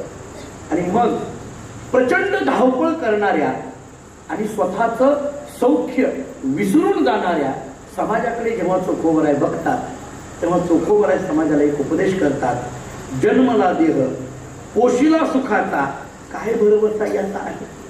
चोखोबारायांचे शब्द कसे आहेत बघा. आता थोडा एका उपदेशाच्या स्थितीमध्ये आलेली चोखोबाराय. मी रोज वेगवेगळ्या अंगाने चोखोबाराय आपल्या समोर मांडत होतो. संसारिक स्थितीमध्ये असून सुद्धा आपली आत्मानुभूती बिघडून न देणारी चोखोबाराय आपण ऐकले. संसारात अनेक संकट आली तरी सुद्धा आपल्या आत्मानुभूतीच्या साधनेमध्ये खंड पडू न देणारी चोखोबाराय आपण ऐकले. आत्मानुभूतीची साधना करत असताना येणाऱ्या संकटावर कशी मात करायची हे सांगणारे चोखोबाराय आपण मागे ऐकून आलो. आता चोखोबाराय एका विशिष्ट स्थितीमध्ये येऊन पोहोचलेले आहे. चोखोबाराय विचार करतात आपण ज्या कार्याकरता आलेलो आहे, आपण ज्या कार्याकरता आलो, तुकोबाराय जसं म्हणतात, आम्ही वैकुंठवासी आलो याची कारण अशी, बोली नेगे ऋषी साच भावे वर्ताया, येथे उपकारासाठी आले घर ज्या वैकुंठी. तुकाराम महाराजांनी या संतांचे वर्णन करताना असं सांगितलंय, धन्य ते संसारी दयावंत जी अंतरी, येथे उपकारासाठी आले घर ज्या वैकुंठी, लटिके वचन नाही देही उदासीन, मधुरावाणी कोठी, तुका म्हणे वाव कोठी. याच्या करता असलेले हे संत. संत येतात कशा करता? दया करण्याकरता. एक. संत येतात कशा करता? उपकार करण्याकरता. दोन. संत येतात कशा करिता? लटिके वचन नाही, संतांकडून कधीही खोटं बोललं जात नाही. संतांचं महत्वाचं लक्षण काय? देही उदासीन, देहाबद्दल ते उदास असतात. संतांचं महत्वाचं लक्षण काय? मधुरा वाणी ओठी, त्यांच्या मुखामध्ये मधुर अशा पद्धतीची वाणी असते. आणि संतांचं मुख्य लक्षण काय? तुका म्हणे वाव कोठी, किती जरी समाजाने अपराध केला तरी ते पोटात घेण्याची वृत्ती जर कोणाकडे असेल तर ती संतांकडे आहे. आणि मग चोखोबाराय या स्थितीत असलेली चोखोबाराय विचार करतात, आपण काही कार्य करता आलोय, आपण सन्मार्गाला लावून इतरांना सन्मार्गाला लावणं हे साधूंचं काम आहे. साधूंचं काम काय आहे? अंधळा अंधकुपी पडता देखोनी लावावे सत्पथा. ज्ञानेश्वर महाराज सांगतात, साधूने काय करावं? आंधळा अंधकुपी पडता, एखादा आंधळा मनुष्य जर अंधकुपीमध्ये पडत असेल, म्हणजे त्या कुपीमध्ये खड्ड्यात पडत असेल, तर त्याला हाताला धरून योग्य मार्गाला लावलं पाहिजे. पुढून एखादा आंधळा येतोय, कल्पना करा, मध्ये खड्डा आहे आणि इकडून एखादा डोळस माणसाचा माणूस चाललाय. डोळस माणसाचं काय काय आहे? तो जर आंधळा आहे आणि तो खड्ड्यात पडत असेल तर डोळस माणसाचं काम आहे, अरे बाबा खड्डा आहे पुढं, इकडे येऊ नको, मी हात धरतो तुझा, या मार्गाने चल, हे सांगणं कुणाचं काम आहे? डोळस माणसाचं. पण जर डोळस माणसाने विचार केला, नाही नाही त्यांनी कुठे विचारले आपल्याला, असं विचारून जमतं? असं नाही. स्वतःहून सांगावं लागतं. स्वतःहून सांगतात ना ते संत असतात. त्यांनी विचार केला चोखोबारायांनी, आपण सांगितलं पाहिजे. आणि मग चोखोबारायांनी उपदेश करायला सुरुवात केली. जन्मला देह पोशिला सुखाचा, काय भरवसा याचा आहे? हा देह जन्मला, तुम्ही पोषण केलं. पोषण केलं म्हणजे सुखाचा, या देहाला सुख वाटेल अशा पद्धतीचं पोषण केलं. या देहाला काय बरं वाटतं त्या पद्धतीने तुम्ही जगत राहिला. चोखोबाराय बोलतात बरं आम्हाला, चोखोबाराय आम्हाला म्हणतात की जन्मला हा देह ना हो, याची ज्याला सोचले म्हणतात ते आम्ही सगळे पुरविले. पण चोखोबाराय एक प्रश्न विचारतात, काय भरवसा याचा आहे? याचे इतके चोचले पुरविले, त्याला पाहिजे ते देण्याचा तुम्ही प्रयत्न केला, पण ते तुमचं ऐकतं असं आहे का? काय भरवसा याचा आहे? तुकाराम महाराजांचा एक अभंग सांगतो ऐकण्याचा. नाशिवंत देह जाणार सकळ, आयुष्य खातो काळ सावधान, क्षणभंगूर नाही भरवसा, अशी भाषा तुकोबारायांची ज्ञानोबारायांची आपल्याला दिसून येते. काय याचा भरवसा आहे? कधी जाईल सांगता येत नाही. मग एकलेची यावे एकलेची जावी, ह्याची अनुभवावी आपण. तुकोबाराय काय बोलतात बघा, येताना एकटंच यायचं आहे आणि जाताना सुद्धा एकटंच जायचं. एकलेची यावे एकलेची जावे, ह्याची अनुभवावे आपणच. चोखोबाराय म्हणतात की ही वेळ आता आली आहे. कोणती वेळ आली आहे? की आपण एक अनुभव घेतला पाहिजे. अरे बाबा, येताना मी एकटाच होतो, जाताना मी एकटाच असणार आहे. मग तो जो एकटा हा शब्द आहे ना, त्या एकाचा अनुभव घेण्याची कुठेतरी आता वेळ आली आहे. तो जो एक आहे त्या एकाचा अनुभव घेता आला पाहिजे. आमच्या बरोबर नेमकं आमच्या बरोबर येणारं काय आहे त्याचा कुठेतरी विचार केला पाहिजे. जुन्या काळात एक उदाहरण दिलं जात. काय झालं म्हणे, एकाची केस कोर्टात चालू झाली, काही गुन्हा घडला होता. त्याला 3 मित्र होते. त्याच्यातल्या 2 मित्रांवर त्याचं फार प्रेम होतं. तिसऱ्या मित्रावर त्याचं फार प्रेम नव्हतं, पण तिसऱ्याचं याच्यावर होतं. कोर्टात केस सुरू झाल्यानंतर त्यांनी विचार केला की आपल्या बाजूने साक्ष देण्याकरता आपण आपल्या मित्रांची मदत मागायला हरकत नाही. आणि म्हणून तो पहिल्या मित्राकडे गेला आणि त्याला म्हणायला लागला, अरे बाबा, माझी कोर्टात केस चालू झाली आहे, माझ्या बाजूने साक्ष देण्याकरता ये, काहीतरी कर, काहीतरी मदत कर. त्या पहिल्या मित्रांनी सांगितले, बघ, मैत्रीच्या ठिकाणी असतात आणि गुन्ह्याच्या ठिकाणी असतो ते तुस्तूच बघ म्हटले, अजिबात नाही, मी घर सुद्धा सोडणार नाही, अजिबात नाही. अरे ते म्हटले आपली एवढी मैत्री, काहीतरी मी अजिबात घर सोडणार नाही, तुस्तू बघ म्हटले. त्याला वाईट वाटलं, घरातून त्या बाहेर पडला, दुसऱ्या मित्राकडे गेला. दुसऱ्या मित्राला सांगितलं असं असं झालंय, काहीतरी याच्याकरता प्रयत्न करावा लागेल. दुसऱ्या मित्राने सांगितलं काळजी करू नको, मी येतो, पण कोर्टाच्या आवारापर्यंत येतो, ते आतलं तुस्तू बघ, मी तिथपर्यंत येतो, तुला वकील जिथं आहे वकील वगैरे असतात तिथपर्यंत येतो, पण ते आत जायचं काय असतं ते तुस्तू बघ, मी ते बघत नाही, साक्ष वगैरे देण्याचा तसला प्रयत्न करत नाही, बाहेरपर्यंत तुला मदत आहे, आत नाही. हे विचार केला आता काय करावं, नाही झाले तो तिसऱ्या मित्राकडे गेला. नीट ऐका, आणि आपली सगळी कहाणी त्यांनी सांगितली. त्या तिसऱ्या मित्रांनी सांगितलं काळजी करू नको, मी तुझ्याबरोबर येतो, कोर्टात येतो, तुझ्या बाजूनी साक्ष देतो आणि तुला निर्दोष सोडविण्याकरिता प्रयत्न करतो. माझं उदाहरण सांग, आता माझं उदाहरण सांग, आता माझा मुद्दा आहे.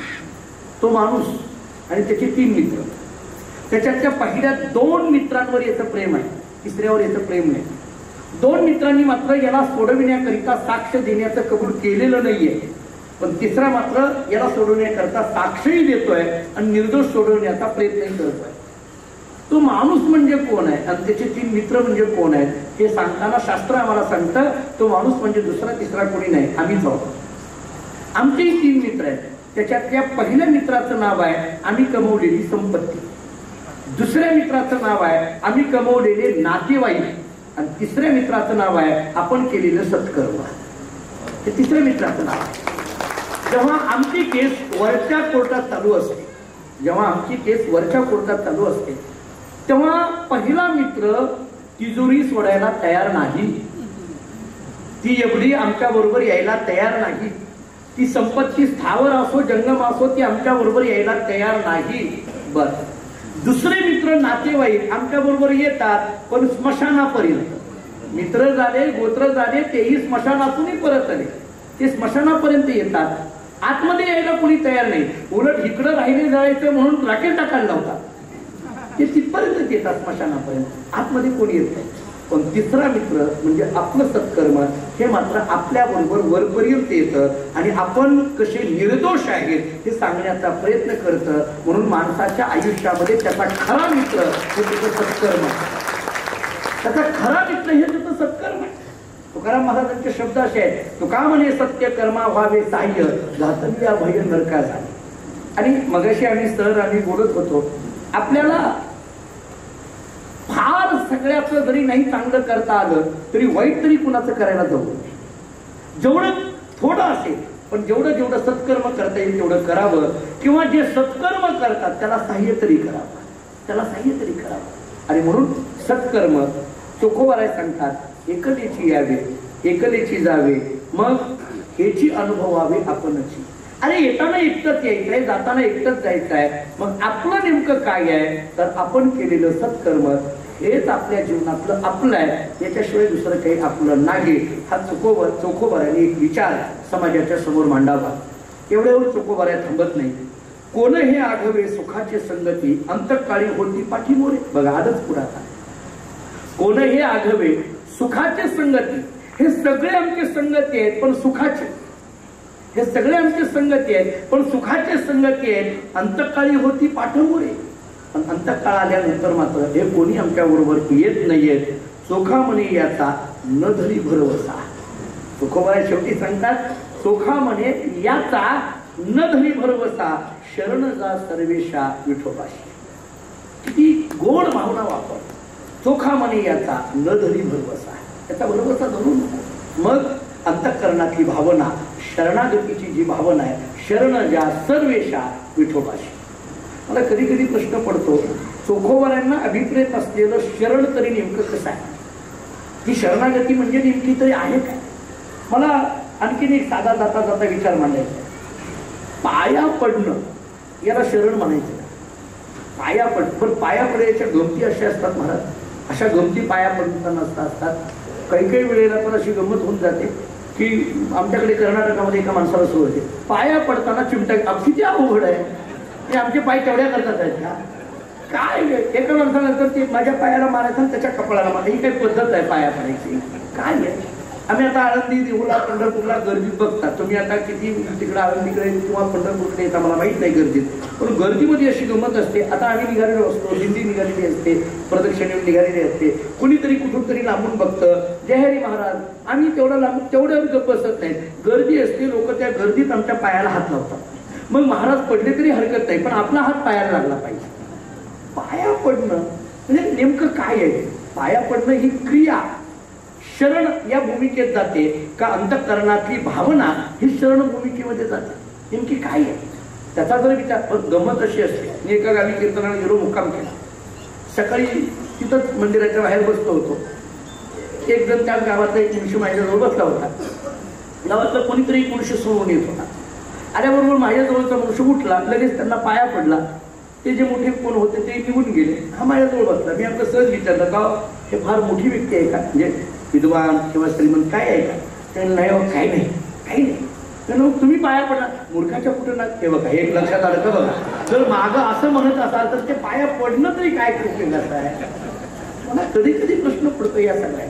आता काही वेळेला अशी गंमत होते. लोक आम्हाला आता आपल्याकडे फारसं नाही, आपण प्रवचन असतं, पण कीर्तनाची जी आमच्या वेळा असतात त्या नव्हत्या. आणि मग कुठल्या तरी गावी कीर्तनाला गेल्यानंतर कीर्तन झाल्यानंतर कुणीतरी आम्हाला येताना म्हणतो, महाराज चला आमच्या घरी चला. आम्ही म्हणतो नाही हो, प्रवास आहे, पुढचं जायचं आहे. नाही नाही नाही आली पाहिजे. ती एखादी बाई म्हणते नाही महाराजांच्या घरी आलं पाहिजे. मग ती रात्री 12 वाजता घरी घेऊन जातात आम्हाला. तर घरी गेल्यानंतर जवळजवळ सगळे झोपलेली असतात. त्यात ती मुलं झोपलेली असतात. ती बाई काय करते, पोरांना उठवते, कुठा महाराज आले. आता ती झोपलेली बिचारी, ती बाई काय ऐकत नाही, कुठा महाराज आले. मग मी तरी म्हटलं अहो झोपू द्या झोपू द्या. नाही नाही तुमच्या पाया पडायचं नाही का? म्हणलं रात्री 12-12:30 त्या बिचाऱ्यांना काय त्रास देतात. ती मुलं आपली 10-11 वर्षाची, 12 वर्षाची, 14 वर्षाची मुलं, ती बाई ऐकत नाही. अक्षरशः त्या पोरांना मारते, अगं उठवते. आणि मग ते उठवलं जातं. मग ते उठल्यानंतर अर्धवट झोपेत असतं ते. तर ती बाई म्हणते पड, पाया पड. ते पोरगं धडधडीत माझ्या समोर होतं, नाही पडत. किती मोठा अपमान आहे आमच्या घरात येऊन हा. ते घरी न्यायचं त्याच्याकडनं अपमान करून घ्यायचा. तरी मी त्यांना म्हटलं अहो लहान मुलं ही देवाघरची फुलं असतात, आम्ही पाठ करून ठेवलेत नाही. त्याला कशा करता त्याला त्रास देता बिचाराला. राहू द्या राहू द्या राहू द्या, नाही पडला तरी काही हरकत नाही.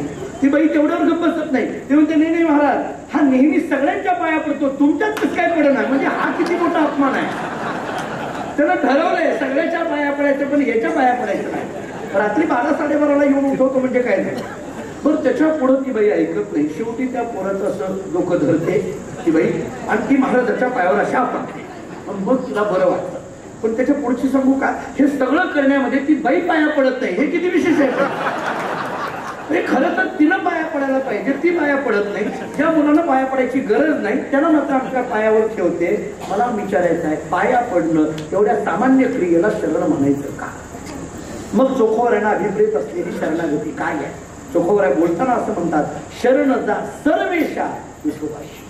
ही भावना बोलताना चोखोवऱ्यांची भाषा अशी आहे, सुखा म्हणूयाचा न धरी भरवसा. शरण हा शब्द इतक्या सामान्य पद्धतीने, वेळ वाढेल माझी, पण ज्ञानोबरांची ओवी देऊन पुढे जातो.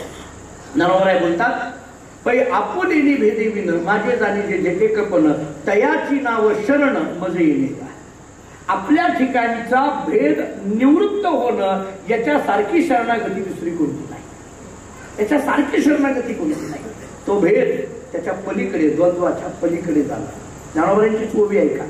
तया अहम वाचा चित्त अंग देवोनिया शरण रिग महोदधी का गांग रिगाले जैसे. महोदधी का गांग रिगाले जैसे. महोदधी या शब्दाचा अर्थ आहे समुद्र आणि गांग या शब्दाचा अर्थ आहे नदी. गंगा नदी समुद्राला जाऊन भेटताना ती जशी पूर्णपणे जाऊन भेटते, तसं आपल्या अंतःकरणातली शरणागती म्हणजे आपल्या सद्गुरूंना, परमात्म्याला एकरूप होऊन जाणं याला खरी शरणागती म्हटलं जातं. मग अहम वाचा चित्त अंग देऊनिया. अहम देऊनिया हे फार महत्वाचं आहे. त्याग तरी कैला ऐसा अहंकारा दौडावे. तुकोबराय बोलतात, मी देवाला काय दिलं? अहम देऊन टाकला. मी देवाला काय दिलं? वाचा देऊन टाकली. मी देवाला काय देऊन टाकलं? चित्त देऊन टाकलं. मी देवाला काय दिलं? अंग देऊन टाकलं. आता माझ्याजवळ काही राहिलं नाही. मी जे आहे ते सगळं देवाला समर्पण केलं. मला वाटतं ही समर्पणाची भावना म्हणजे खऱ्या अर्थाची शरणागती आहे. आणि मग चोखोबराय बोलतात, चोखा म्हणी याचा न धरी भरवसा शरण जा सर्वेशा विठोबाशी. एवढ्यावर चोखोबराय थांबत नाही. जाता जाता लोकांना उपदेश करतात. आणखीन एक उपदेश असा करतात, संतांची संगती नामाची आवडी रिकामा अर्ध घडी जाऊन. जाता जाता तुकोबराय बोलतात, हे जन हो, आपल्या जीवनामध्ये संतांची संगती राहू द्या. आता हाही शब्द फार महत्वाचा आहे. संतांची संगती या शब्दाचा अर्थ आहे सतविचारांची संगती. असा एक थोडा लाक्षणिक अर्थ काय. संत या शब्दाचा अर्थ करताना संत ही व्यक्ती म्हणून तुम्ही स्वीकारू नका. जरा अलीकडल्या काळातून बोलायचं झालं तर सद्ग्रंथांची संगती ही संतांची संगती ना. तुकोबरायांच्या गाथ्याची संगती ही संतांची संगती, चोखोबरायांच्या गाथ्याची संगती ही संतांची संगती, नामदेवरायांच्या गाथ्याची संगती ही संतांची संगती, सद्विचारांची केलेली संगती ही एका अर्थाने संतांची संगती असते. आपलं जीवन हे सद्विचारामध्ये जाऊया.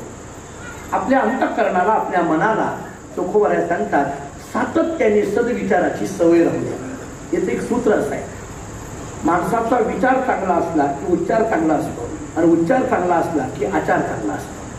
माणसाच्या आचाराला कारण माणसाच्या अंतःकरणातले विचार आहेत. आणि हा विचार चांगला कधी निर्माण होतो? योग वासिष्ठ नावाच्या ग्रंथामध्ये उपदेश असा केलाय, नित्य सज्जन संपर्कात विवेक हा उपजायते. संतांचा नित्य असलेला सहवास हा विवेकाला निर्माण करतो, हा विचाराला निर्माण करतो. आपण साधी गोष्ट आहे, आपण ज्याच्या सहवासात असतो आपलं मन तसं बनत असतं. पटतंय का नाही बघा. आपण ज्याच्या सहवासात असतो आपलं मन तसं बनत असतं. म्हणजे आपल्यावर संस्कार आपण ज्याच्या संगतीत आहोत त्याचे घडलेली असतात. आणि म्हणून नारदभक्ती सूत्रामध्ये एक सूत्र असं आहे, दुस्संग सर्वथैव त्याज्य. हा मी ज्या परंपरेत जन्माला आलो, माणकोजी बोधले महाराजांचा एक अभंग आहे. त्यांचा अभंग असा आहे, संता वाचोनिया सुख कोटी नाही, अमृत ज्यांचे पायी नित्य वसे, संताचे संगती होय मोक्ष गती, नकोबा संगती दुर्जनांची, दुर्जनाच्या संघे दुःख प्राप्त होय, तेथे कैची सोय तारावया, बोधला मने माझी सत्य ही त्रिवाचा, नको अभक्तांचा संग देवा, संताची संगती होय मोक्ष गती. आणि म्हणून चोखोबराय आपल्याला असं सांगतात की आपल्या जीवनामध्ये सत्संग असावा. सत्संग असावा या शब्दाचा मी आपल्याला जाता जाता 3 सूत्र सांगून पुढे जातो. मानवी जीवनामध्ये साधना असावी, सेवा असावी आणि सत्संग असावा. साधना, सेवा आणि सत्संग. काहीतरी आपली साधना असावी, काहीतरी जी काही असेल ती असेल. त्या साधनेला अमुक साधना म्हणून नव्हे, त्या साधनेचे स्वरूप भिन्न भिन्न असते, पण साधनेतलं सातत्य असावं. त्या साधनेला जोडून आपल्या अंतःकरणामध्ये सेवेचा भाव यावा. सेवा भाव हा शब्द जो आहे ना तो खूप, म्हणजे आपली जी भूमी आहे, आपण ज्या भूमीला गाडगेबाबांची भूमी म्हणतो, ज्या भूमीला चोखोबरायांची भूमी म्हणतो, ज्या भूमीला संतांची भूमी म्हणतो, महाराष्ट्र ही भूमी अनेक साधू संतांच्या अवताराची होती. आणि तिथला एक सेवा हा दारवंठा, हा ज्ञानोबरायांनी सांगितलेला दारवंठ आहे. ज्ञानोबराय बोलतात, हे तर ज्ञानाचा कुरटा, एक सेवा हा दारवंठा, तो स्वाधीन करीला सुभटा ओळखू. आपण करत असलेली सेवा ही कुठंतरी एका विशिष्ट यशापर्यंत आपल्याला पोहोच करत असते. सेवेमध्ये नितूपणाचा भाव जावा लागतो. मग ती समाजसेवा असेल, भगवत सेवा असेल, सद्गुरु सेवा असेल, नामसेवा असेल, त्या सेवेची नावं भिन्न भिन्न असतील. समाज सेवा हा एक पद्धतीचा सेवेचाच प्रकार आहे ना. समाजाबद्दल केली, समाजाची केली ही सेवा. मग समाजाला काय लागतं, मग ते शिक्षणाच्या दृष्टीने असेल, आरोग्याच्या दृष्टीने असेल, किंवा अन्य गोष्टीच्या दृष्टीने असेल, जे जे आम्हाला त्यांना पुरवावं वाटतं, जी जी गरज आहे त्या पद्धतीने करणं ही सेवा असते. चोखोबराय सांगतात आपल्या जीवनामध्ये साधना घडावी, सेवा घडावी, संतांची संगती, नामाची आवडी, रिकामा अर्धघडी जाऊन येते. आपल्या जीवनामध्ये ही संतांची संगती राहू द्या. एवढ्यावर चोखोबराय थांबत नाही. चोखोबराय आणखीन एक विचार सांगतात, आपुला आपण न करी विचार काय हे अमर शरीर याचे. चोखोबराय सांगतात की आपल्याला कधीतरी विचार येणार आहे का नाही. मी परवा बोललो होतो बघा, कोहम कथमिदम जातम कोवै करतास्ते विद्यते. आज आचार्य जगद्गुरु शंकराचार्यांचं वचन आहे. किंवा मी कोण ऐसा करावा विचार म्हणे ज्ञानेश्वर निवृत्तीचा, हे ज्ञानोबरायांचं वचन आहे. कधीतरी मला मीचा विचार करता आला पाहिजे. माणसं अशी गमतीची आहे, भर चौकामध्ये भांडणं लागली की बाहेर काढून म्हणतात, तुला माहित नाही का मी कोण आहे ते. उदाहरण समजा हा मीचा फार विचार आहे. पण या सगळ्या मीच्या पलीकडे असलेला जो मी, त्याला कधीतरी विचार व्हावा. आमचे गुरुजी सांगायचे, काही गोष्टीचा कधीच विचार करू नका. 1, काही गोष्टीचा थोडा विचार करा. 2, आणि काही गोष्टीचा नेहमी विचार करा. 3, काही गोष्टीचा कधीच विचार करू नका. काही गोष्टी अशा असतात की त्या निष्फळ असतात, काही फल प्राप्त करून देत नसतात, त्याचा कधीही विचार करण्यात वेळ घालवू नका. काही बघा तुम्ही, आपल्याकडून एवढा वेळ जातो. आपण परवा बोलत होतो तैसे की इतकी वेळ आपण घालवतोय हे आपल्या लक्षात येत नाही. आपली सगळ्यात मोठी शोकांतिका काय, आपल्याकडे असलेला वेळ वाया घालवतोय ही मोठी शोकांतिका आहे. आपल्याकडे पुष्कळ वेळ आहे. मला कधी कधी आश्चर्य वाटतं, जुन्या काळातल्या मंडळींकडे मी जेव्हा पाहतो, किंवा मी मगाशी काल मॅडमलाही बोलत होतो, विनोबांची चर्चा झाली होती. काही साधनं नसताना त्या लोकांनी किती लिखाण करून ठेवलं. त्या काळात काही त्यांना वेगवेगळी सुखसोयी नसताना त्या लोकांनी किती कामं करून ठेवली. त्या अर्थाने बघायला गेलं तर बरं, पूर्वी असं असायचं, निरोप पाठवायचा झाला तर माणसाला एका जावं लागायचं आणि तो निरोप घेऊन यावं लागायचं, तोपर्यंत आपलं काम थांबायचं. आता निरोप पाठवायला किती वेळ लागते? एका सेकंदामध्ये आपला निरोप तिकडे जातो. मग एका सेकंदामध्ये जर निरोप तिकडे जात असेल तर माणूस जाऊन येईपर्यंत लागणारा तितका वेळ आपला वाचलाय ना. मग तो जो वेळ आहे तो कुठं आमचा सत्कारणी जातो, तो वेळ कुठं आमचा सत्कारणी जातो. माणूस वेळ म्हणजे गंमत अशी आहे, म्हणजे आता ते व्हॉट्सअपला वगैरे वेगवेगळे विनोद येतात. गावामध्ये सहज जरी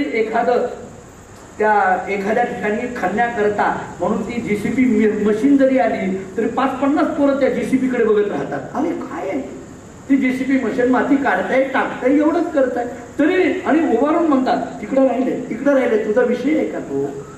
तुझ्याकडे वेळ कशा करता दिले, तो घालवतोय कशा करता, हा विचार करण्यासारखा आहे. म्हणून काही गोष्टीवर कधीही अनावश्यक विचार करण्यामध्ये वेळ घालवू नये. काही निष्फळ गोष्टी असतात. पूर्वीचे कीर्तनकार गमतीने सांगायचे, काय झाले म्हणे, एका कीर्तनामध्ये एका महाराजांनी सांगितलं, विचार करा, कशावर तरी विचार करा. हे महाराज साहेबांनी विचार केला काय करावं. रिटायर झालेले होते.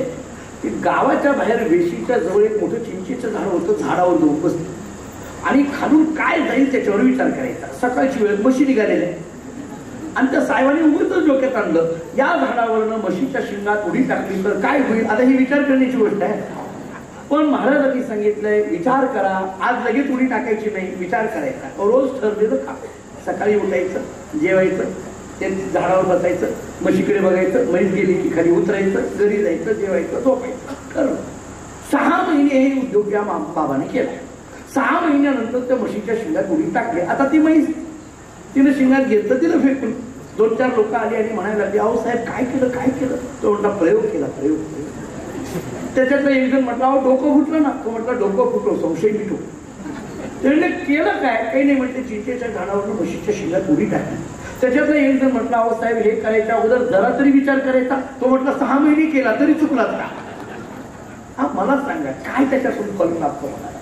काही गोष्टी अशा असतात त्या निष्फळ असतात. शास्त्र सांगतं नका त्याच्यात वेळ घालू. एक. दुसरी गोष्ट, काही गोष्टीचा थोडा विचार करा. कोणती? संगती, प्रगती, संपत्ती आणि संतती. याचा माणसाने थोडा विचार करावा. आपण कोणाच्या संगतीत आहोत याचा माणसाने विचार करावा. आपली विचाराची बैठक नेमकी काय आहे याचा माणसाने विचार करावा. एक. प्रगती, आपण उद्योग सुरू केलाय तर त्या उद्योगामध्ये आपण प्रगतीवर आहोत का अधोगतीवर आहोत? आपलं व्यवस्थित जे भांडवल आहे त्याच्यात वाढ व्हायला लागली, नफा होऊ लागलाय का आपण तोट्यात चाललोय, याचा कुठेतरी प्रगतीचा माणसाने विचार करावा. 2. तिसरी गोष्ट सांगितली संपत्ती. आपण कमवत असलेला जो पैसा आहे तो नेमकं कसा आपल्याकडे येतोय हे बघितलं पाहिजे. तो कसा ठेवायचा हेही बघितलं पाहिजे आणि तो कसा खर्च करायचा हेही बघितलं पाहिजे. 3 गोष्टी शास्त्राने अर्थकारणाच्या दृष्टीने सांगितल्या. आता अर्थशास्त्र स्वतंत्र आहे. पैसा कमवायचा कसा 1, सांभाळायचा कसा 2 आणि खर्च करायचा कसा 3. या 3 गोष्टी कळायला पाहिजे. त्या अलीकडल्या काळात तर अशी गंमत झाली आहे, आणणं आणि खर्च करण्यापेक्षा सांभाळायचा कसा हे फारच कठीण झालंय. त्याच्याकरता धनश्री आहे, काय काळजी करू नका. सांभाळायचा कसा आहे ना, आपण कुठं ठेवतोय हे विचार केला पाहिजे. आपल्याकडे तो असलेला पैसा, कारण काय असतंय आपली भारतीयांची अडचण कशी आहे, आपल्याला मिळणं याच्यापेक्षा ते टिकविणं फार अवघड जात आहे. त्याला तत्वज्ञानामध्ये योगक्षेम म्हटलं जातं. योग या शब्दाचा अर्थ आहे अप्राप्तस्य प्राप्ती योगाः आणि क्षेम या शब्दाचा अर्थ आहे तस्य रक्षणम क्षेमः. म्हणजे मिळणं हे जसं अवघड आहे पण त्याच्यापेक्षा सुद्धा मिळालेलं टिकवणं हे त्याहून कठीण आहे. योग सोपा आहे हो पण क्षेम अवघड आहे. पटतंय का बघा. मिळणं सोपं आहे टिकणं कठीण आहे. नाही समजलं तर एक वाक्य सांगू. माळ घालणं सोपं आहे पुढचं सांगत नाही आता प्रवचनात. माळ टिकणं अवघड आहे ना. प्रवचनात येणं अवघड आहे 2 तास टिकणं अवघड आहे ना. म्हणजे कोणत्याही गोष्टी मिळणं सोपं असतं टिकणं अवघड आहे. संपत्ती मिळविता आली पाहिजे टिकविता आली पाहिजे पण ती योग्य मार्गाने खर्च करता आली पाहिजे. तुकाराम महाराजांचा एक अभंग आहे जोडून या धन उत्तम व्यवहारे उदास विचारे वीर करे. एक संपत्तीचा विचार करा आणि चौथा मुद्दा सांगितला संतती. आपली जी मुलं आहेत त्यांच्यावर आपण काय संस्कार करतोय त्याचा विचार केला पाहिजे. बहुतांशी ज्या वयामध्ये मुलांना आपल्या संस्काराची आणि सहवासाची आवश्यकता आहे नेमकं त्या वेळेला आई वडील मुलांपासून दूर राहतात आणि मग मुलांवर होणारे जे चुकीचे संस्कार ते सगळ्या त्यांच्या कुटुंबाला आणि एकंदरीत समाजाच्या अधपतनाला कारणीभूत ठरतात. आणि म्हणून योग्य वेळ निवडता आली पाहिजे. आम्ही कॉलेजमध्ये असताना आम्हाला एक सर असं सांगायचे ते म्हणायचे योग्य वेळेला योग्य मार्गदर्शन भेटणं गरजेचं आहे. योग्य मार्गदर्शकाकडून योग्य मार्गदर्शन मिळणं गरजेचं आहे आणि योग्य मार्गदर्शन मिळालेलं अंमलबजावणीत आणणं गरजेचं आहे. 4ही गोष्टी महत्वाच्या आहेत. एक तर योग्य वेळ आपल्याला कळता आली पाहिजे. प्रापंचिक जीवनामध्ये आमची योग्य वेळ कोणती आहे. बरबी ही वेळ सापडली संधी साह्य झाली बुद्धी संचिताची असा तुकाराम म्हणता होता. वेळ आम्हाला ती कळाली पाहिजे आणि म्हणून संतती याच्यावर थोडा विचार करा. 2 गोष्टी झाल्या. काही गोष्टीवर कधीच विचार करू नका. काही गोष्टीचा थोडा विचार करा पण काही गोष्टीचा नेहमी विचार करा. तो नेहमी कोणता तर नेमका मी कोण आहे याचा विचार. त्या मीचा मात्र नेहमी विचार करता आलं पाहिजे. तो मी ज्याला कळाला तो मी ज्याला शोधता आला तो एका अवस्थेमध्ये पोहोचतो आणि मग चोखोबराय जाता जाता आम्हाला सांगतात आपुला आपण न करी विचार काय हे अमर शरीर आहे. अरे शरीराच्या नादी लागून जर आपल्यालाच जर विचार शेवटी जाता जाता असं म्हणतात कोण तो सोवळा कोण तो ओवळा दोघीच्या वेगळा विठ्ठल माझा. काय चोखोबरांचे शब्द आहे. चोखोबराय बोलतात कोण तो सोवळा आणि कोण तो ओवळा. कोणाला म्हणता सोवळा आणि कोणाला म्हणता ओवळा. हे सोवळे आणि त्याच्या विरुद्ध जे आहेत इतर ते सगळे ओवळे. कुठून काढले शब्द. आणि जर असतीलच आता चोखोबराय म्हणतात मान्य तुम्ही समाज व्यवस्थेने ते शब्द मांडले ना की हा सोवळा आणि हा ओवळा मग मी सांगतो म्हटले कोण तो सोवळा कोण तो ओवळा. ते सोवळ्या ओवळ्याची भांडणं तुम्ही करत राहा पण माझा विठ्ठल या दोघीपेक्षा वेगळा. माझा विठ्ठल मात्र या दोघीपेक्षा वेगळा. तो ओवळा तर नाहीच नाही पण तो सोवळा सुद्धा नाही म्हटले. त्याला ओवळ्याचं तर बंधन नाहीच नाही. सर्व जनसामान्यांना करत होते. जिथं जिथं वेळ भेटेल तिथं तिथं चोखोबराय सांगत होते. तेवढ्यामध्ये मंगळवेढेला जाण्याचा निरोप आला. काही मजूर तिथं लागणार आहेत हे कळालं. जावं लागणार आहे हे लक्षात आल्यानंतर चोखोबराय पांडुरंगाच्या मंदिरामध्ये येतात आणि पांडुरंगाच्या मंदिरामध्ये येऊन चोखोबराय पांडुरंगाकडे बघून म्हणतात चोखा म्हणे मज द्रव्याची नाही चाड तुझे नाम गोडमुखी गाता. चोखोबराय सांगतात पांडुरंगा तुला खरं सांगू मला द्रव्याची नाही चाड. द्रव्य मला पैशाची चाड नाही म्हटली. माझा एकच चाड आहे तुझे नाम गोडमुखी गाता. तुझं नामस्मरण मुखामध्ये गोड अशा पद्धतीने करत राहावं हीच मला एक इच्छा आहे. मग असं जर असेल आता नीट ऐका. चोखोबरायांनी इतका प्रश्न विचारला देवाला. देवा मग माझ्या अंतःकरणातली इच्छा मला पैशाची द्रव्याची चाड नाही मुखी नाम गोड तुझे गाता एवढीच जर चाड असेल मज का मोकलिले वेगळे का केले काबा धाडी येले मंगळवेड्या. चोखोबरायांनी प्रश्न केला देवाला. मग जर मला खरं तर पैशाची चाड नाही मी फक्त तुझं गुणगान गाण्यामध्ये मला स्वतःला धन्य समजतोय मग असं असताना सुद्धा का मोकलिले मला आणि का मला वेगळं करायला लागलास. हे सगळं तुझं कारस्थान आहे. हे तुझं काम आहे. मंगळवेढ्यामध्ये पूस बांधायचे त्याच्याकरता काही मजूर लागणार आहेत आणि त्याच्यामध्ये माझी योजना करणं हे सगळं देवा तुझं आहे. माझा तुला कंटाळा आला का. चोखोबराय म्हणतात तुम्हाला प्रवचनाचा कंटाळा नाही ना मग तसं ऐका जरा नीट. आता माझा तुला कंटाळा आला का चोखोबाराय देवाला म्हणतात, देवा माझा तुला कंटाळा आलाय का? नाही. मग का मुक लिहिले, का वेगळे केले, का धाडी गेले मज मंगळवेड्याशी, मला मंगळवेड्याला का पाठवायला लागलाय? तो का म्हणे विठ्ठला हेची मज देई, जन्मोजन्मी घेई सेवा माझी. चोखोबाराय म्हणतात, बरं ठीक आहे, तू आता मला पाठवायला लागलाय ना, मग ऐक. काय चोखोबाराय निर्याण प्रकरण सुद्धा कशा ताकदीने असते या संतांचं बघा. तर तुकाराम महाराजांचं जर तुम्ही 23 अभंगाचं निर्याण प्रकरण वाचलं, ज्ञानोबारायांच्या समाधीचे नामदेवांनी केलेले अभंग जर तुम्ही वाचले किंवा नामदेवांच्या समाधीचे अभंग जर वाचले तर तुमच्या लक्षात येईल की ही माणसं आपुले मरण पाहिले म्या डोळा या स्थितीमध्ये असतात. मुळात लौकिक मरणाशी त्यांना काही घेणं देणंच नसतं. माझं वाक्य पडतंय का बघा. हा जो लौकिक मृत्यू आहे याच्याशी काही घेणं देणं नसतं. का? कारण ज्या देहाच्या मृत्यूची चर्चा नंतरच्या काळात होणार आहे त्या देहाची आसक्ती केव्हा संपलेली आहे ना. आता हा एक जन्माला आलोय म्हणून केलेला एक पद्धतीचा तो विधी आहे. पण त्याही स्थितीमध्ये चोखोबारायांनी देवाला काही गोष्टी सुनावल्या. म्हणजे एक काळ चोखोबाराय आपल्या बरोबरच्या समाजाला सांगतायत, काही गोष्टी आपल्या कुटुंबाला समजावून सांगतायत. बोलता बोलता चोखोबाराय देवाला म्हणतात, चोखा म्हणे विठ्ठला हेची मज देई, जन्मोजन्मी घेई सेवा माझी. माझ्या पदरात एकच दान टाका. मी एवढी सेवा केली म्हटल्यानंतर तू मला काहीतरी आता दिलं पाहिजे. मी एवढी सेवा केली, मी एवढं तुझ्यावर बोललो ना, मग मला तू माग म्हणतो ना, मला एकच मागायचं आहे. काय मागायचं आहे? जन्मोजन्मी घेई सेवा माझी. माझी ही जी सेवा आहे ना आता जी मी केली, ही सेवा प्रत्येक जन्मोजन्मी हीच सेवा माझी घे. याचा अर्थ जो जो जन्म देशील त्या त्या जन्मामध्ये तुझीच सेवा करायला मला मिळावं, याच्यापेक्षा माझ्या जीवनात दुसरं काही मागणं नाही. चोखोबारायांनी आयुष्याच्या एका विशिष्ट शेवटच्या काळामध्ये चोखोबारायांच्या अंतःकरणातल्या भावना देवाजवळ भरून टाकाव्या. हेची वारंवार मागणे तुम्हा देवा, विसाविया जीवा माये बापा. मी वारंवार तुला हेच मागतोय, विसाविया जीवा माये बापा. तू माझा विसावा आहेस आणि माये बाप आहेस आणि मी तुला हेच वारंवार तुला मागणं मागतो. आणखीन एक सांगतो देवा. चोखोबाराय बोलतात, देवा आणखीन एक सांगतो. देवाने विचारलं काय? खरं तर तो प्रसंग जरा डोळ्यासमोर घ्या. एका बाजूला भगवान आहे, एका बाजूला रुक्मिणी, समोर चोखोबा आहे. चोखोबाचा आणि पांडुरंगाचा हा संवाद चालला आहे. ती रुक्मिणी ऐकते आहे. कालच रुक्मिणीने सांगितलं होतं हे जर सगळं तुम्हाला माहित आहे तर तुम्ही का ते अडवत नाही, तुम्ही का ते बदलत नाही.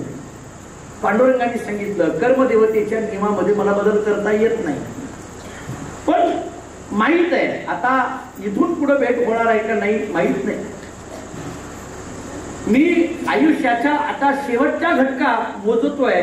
या स्थितीतून चोखोबाराय बोलतात, देवा मला जन्मोजन्मी तुझी सेवा मिळावी. एवढंच नाही, आणखीन एक सांगतो. म्हणजे काय? तुमची कृपादृष्टी असावी मजवरी, तुमची कृपादृष्टी असावी मजवरी. पांडुरंगा तुझी कृपादृष्टी माझ्यावर असू दे. ठीक आहे, येत्या काळामध्ये मला तुझ्या समोर भजन करता येणार नाही, पण मी जिथं असेल तिथं तुझंच भजन करीन. मग मी मंगळवेढ्यामध्ये असो नाही तर कुठं असो तुझंच भजन करीन. मी तिथं जरी भजन करायला लागलो तर तुझी कृपादृष्टी मात्र माझ्यावर असो. कासव दृष्टी पाये मदकडे पंढरी राहील. समोरच असावं असं काही नाही. कासव दृष्टीने जरी माझ्याकडे बघितलं, अगदी इथं बसून जरी तू म्हटला माझ्या चोख्याचं कल्याण व्हावं, बस मला तेवढं पुष्कळ झालं म्हटलं. तेवढं तुमची कृपादृष्टी असावी मजवरी. आणखीन एक बोलायचं आहे. गंमत अशी झाली आहे, चोखोबारायला माहिती आहे पुन्हा देवाबरोबर बोलणं होणार नाही. आता जे मन मोकळं करायचंय ते चोखोबाराय विचार करतात, आत्ताच पांडुरंगासमोर करायचं आणि मग किती बोलू आणि किती न बोलू. जसं एखादी आई लग्नातून जेव्हा सासरला जाणार आहे, आता लग्न होणार आहे, मी जाणार आहे, तेव्हा लग्नाच्या जवळच्या जे काळ असतात, जवळचे दिवस असतात, ती मुलगी आईला सारखं बोलत असते. सारखी बरोबर त्या मुलीची चालू असते, आई असं आई तसं. जाताना ती काही गोष्टी सांगत असते, कित्येक गोष्टी बोलत असते. चोखोबाराय या स्थितीमध्ये येतात आणि चोखोबाराय बोलतात आणखीन एक देवा काय? तुमची कृपादृष्टी असावी मजवरी आणि नामया शेजारी सुखवस्ती. चोखोबाराय सांगतात, देवा माझी एक आणखीन एक विनंती आहे. मला जी जागा द्यायची आहे ना ती नामदेवाच्या जवळ. कारण माझं सर्वस्व नामदेव आहे. नामदेव आहे हेच माझं सर्वस्व आहे. मी जो आहे तो नामदेवरायामुळे आहे. आणि त्यामुळे माझी इच्छा आहे माझी आणि नामदेवांची ताटातूट कधी करू नकोस. तुझी कृपादृष्टी असावी, जन्मोजन्मी तुझी सेवा मिळावी. मला जेव्हा जेव्हा तू जागा देणार आहे, जेव्हा जेव्हा तू मला जन्माला घालशील, जेव्हा जेव्हा तुला मला जागा द्यायची आहे, जेव्हा जेव्हा तुला असं वाटेल की या चोखाला आता कुठेतरी ठेवायचं आहे, तर एक लक्षात घे, तिथं नामदेवराय असावे, तिथं नामदेवराय असावे, एवढीच इच्छा आहे. महाद्वारापुढे मज ठाव द्यावा. आता पुढची भाऊ बोलली बघा, चोखोवरीचीच भाषा आहे. महाद्वारापुढे मज ठाव द्यावा याची केशवा मागत असो.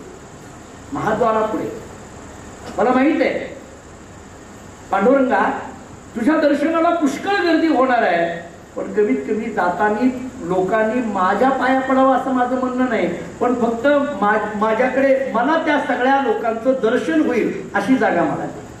ती जी वारकरी मंडळी तुझ्या दर्शनाला येणार आहेत ना, त्या सगळ्या वारकऱ्यांचं म्हणजे संतांचं मला दर्शन होईल अशी मला जागा दे. महाद्वारापुढे मज ठाव द्यावा याची केसवा मागत असे. आणि सरते शेवटी आता निघायची वेळ आहे. निघायची वेळ आल्यानंतर चोखोबाराय म्हणतात, चोखा म्हणे आजी वाटते उदास. चोखा म्हणे आजी वाटते उदास, घडी घडी ये आस पंढरीची. आता मला पंढरीतून पाय काढायचा आहे आणि मंगळवेढ्याकडे जायचं आहे. आज मला उदास वाटायला लागलंय. का? तुझं सगुण रूपाचं दर्शन, तुझ्याशी बोलणं, तुझ्या समोर उभा राहून भजन करणं हे आता घडणार आहे का नाही मला माहित नाही. मी माघारी पुन्हा इथं येणार आहे हे मला माहित नाही. कारण तो काळ असा होता, म्हणजे जुन्या मंडळींना माहित असेल, घरातून बाहेर पडताना घरावर तुळशीपत्र ठेवूनच बाहेर पडावं लागायचं. अगदी जुन्या लोकांना माहित असेल का बघा, काशीला जायचं असेल तर अगदी बहुतांशी लोक तर सगळा विधी करून जायचे काशीला पूर्वीच्या काळामध्ये. तीन दिवस आमच्याकडे मुसाफिरीची पद्धत आहे आमच्या परंपरेमध्ये. तेव्हा आमच्या परंपरेमध्ये मुसाफिरी म्हणजे फिरस्ती. आमची जी काही घरं असतात कर्नाटकामध्ये आमचा दौरा, तर आम्हाला आठवत आहे, म्हणजे आमचे वडील सांगतात की आमचे आजोबा आमचे पंजोबा जेव्हा घरातून बाहेर पडायचे, एकतर ते वेळ पाहून घरातून बाहेर पडायचे आणि ते अगदी एक तुळशीचं पान घरात ठेवायचं आणि निघायचं. पुढे येईल सांगता येईल नाही, तो काळच असा. त्यामुळे आमच्या कैक समाध्या कर्नाटकामध्ये, कित्येक समाधी आमच्या पूर्वजांच्या, आमच्या पंजोबांची समाधी कर्नाटकात आहे, आमच्या चुलत आजोबांची समाधी कर्नाटकामध्ये आहे. ती माणसं तिकडे गेली, ती तिकडे राहिली आणि त्यांचं देहावासन तिकडंच झालं. चोखोबारा याच ठिकाणी. चोखा म्हणे आजी वाटते उदास, गडिये गडिये असं पंढरीची. असं म्हणून चोखोबारांच्या डोळ्यात जळजळ अश्रू यायला लागले, पांडुरंगाच्या डोळ्यात अश्रू यायला लागले, रुक्मिणी माता रडायला लागल्या. आणि चोखोबारांनी कडकडून मिठी पांडुरंगाला मारली, त्यांच्या पायाला मिठी मारली आणि चोखोबाराय तिथून निघाले. आणि मंगळवेढ्यामध्ये जी काही ती कुस बांधण्याची योजना आहे त्या कुशीवर काम करण्याकरता इथं आले असा इतिहास आहे. त्याचं वर्णन नामदेवांनी केलं. नामदेवांनी फार गोड वर्णन केलं. नामदेवांचे 3 अभंग त्या संबंधाने फार महत्वाचे आहेत. नामदेव सांगतात, मंगळवेड्या भोवते कुसू घालावया, महारासी न्यावया दूत आले. मंगळवेळ्यामध्ये कुस बांधण्याकरिता मजुरांना घेऊन जाण्याकरता काही दूत आले. महारासमागमे चोखा मेळा गेला, कामते लागना करावया. आणि त्या सगळ्या मजुरांबरोबर चोखोबाराय मंगळवेढ्यामध्ये आले. ती कुस बांधण्याचं काम चोखोबाराय करू लागले. सर्व काळ वाचे विठ्ठल नाम छंद, आठवी गोविंद वेळोवेळा. काम जरी चालू असलं, ती कुस बांधण्याची जरी काम चालू असलं तरी मंगळवेढ्यामध्ये येऊन चोखोबारांनी काय केलं, हाताने काम चालू आहे पण मुखाने मात्र अखंड भगवंताचं नामस्मरण चालू आहे. चोखोबाराय सांगतात, हात कामात असावे आणि मुख मात्र भगवंताच्या नामात असावा. हे चोखोबारांनी आम्हाला सांगून दिलं. याचा अर्थ चोखोबाराय म्हणतात, हातातलं काम कधी सोडू नका आणि मुखाने भगवंताचं नाम कधी सोडू नका. याचा अर्थ कर्मयोग आणि भक्तियोग. मी थोडं आणखीन पुढे बोलेल. मंगळवेढ्याच्या भूमीने काय शिकवलं, कर्मयोगही करायला शिकविला आणि भक्तियोगही करायला शिकवणारी एकमेव भूमी म्हणजे ही मंगळवेढ्याची भूमी आहे.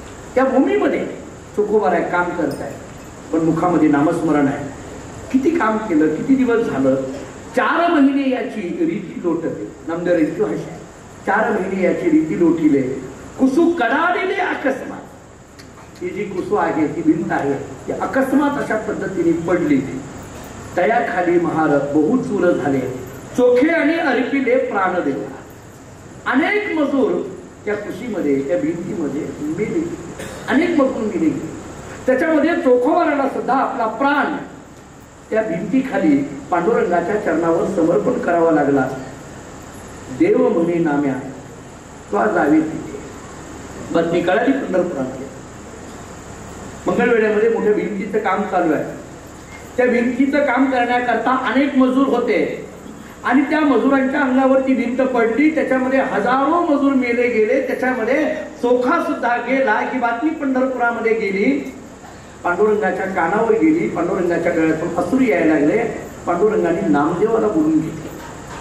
नामदेवाच्या चरित्रामध्ये एक वाक्य असं आहे महाराज की नामदेवराय अंतःकरणातल्या गोष्टी देवाला सांगत होते, याच्यात नवल नाही. भगवंताला जर काही वाटलं तर भगवान पहिली गोष्ट नामदेवाला सांगायची. पहिलं नामदेवाला, ते रुक्मिणीला नंतर सांगतील पण नामदेवाला अगोदर सांगायचे. नामदेवाला बोलून घेतलं. देव म्हणे नाम्या त्वा जावे तेथे, त्याची अस्थी येते घेऊन यांच्या. चोखोबाच्या अस्थी घेऊन. नामदेवाने सांगितलं देवा मी चोखोबाच्या अस्थी आणण्याकरता जातो मान्य आहे, पण त्या अस्थी घेऊन यायच्या कशा? तिथं काही एक मजूर गेलाय का? हजारो मजूर जर तिथे गेलेले असतील तर चोखोबाच्या अस्थी ओळखायच्या कशा? नामा म्हणे देवा कैशा ओळखाव्या. नामा म्हणे देवा कैशा ओळखाव्या. पांडुरंगाने उत्तर दिलं विठ्ठल नाम जयामध्ये निघेल तैशा ओळखाव्या. नामदार म्हणतात त्या अस्थी ओळखायच्या कशा? पांडुरंगाने सांगितलं एक काम कर ना, तिथं जा, ती सगळ्या अस्थी कानाला लाव. ज्या अस्थीतून विठ्ठल विठ्ठल आवाज येईल तीच अस्थी माझ्या चोख्याची आहे. ज्या अस्थीतून विठ्ठल विठ्ठल आवाज येत नाही ती अस्थी माझ्या चोखोबाची नाहीये म्हटलं. नामदेव इथे येतात. ऐकून या कानी अंतळी भराव्या, आणूनी द्याव्या आम्हापाशी. सगळं कानात ऐका आणि त्या सगळ्या एकत्रित कर आणि माझ्या जवळ घेऊन ये. शालिवान शके 1260 प्रपाती नाम स्पष्ट संवत्सर वैशाख मध्य पंचमी सुदीन गुरुवारी प्रयाण करी चोखा. ती तिथी सांगून टाकली. नामदेवांची प्रमाण आपल्याला तीच मान्य करावी लागते. वैशाख मध्य पंचमी, शालिवान शके 1260.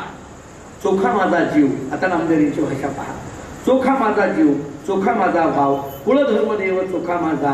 काय त्याची भक्ती, काय त्याची शक्ती, निह आलो व्यक्ती तयासाठी. माझ्या चोखी याचे करीते जे ध्यान, तया कधी विघ्न पडो नेदे. नामदेवे असती आणि ल्या पारख होणी, घेत चक्र पाणी पितांबर. नामदेवांच्या अस्थी पारखून आणली.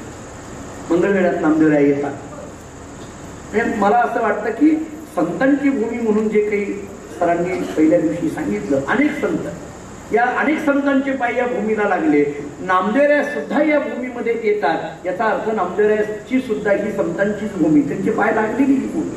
नामदेवरायांचे पाय इथं लागले. अस्थी गोळा केल्या, कानाला लावाव्या.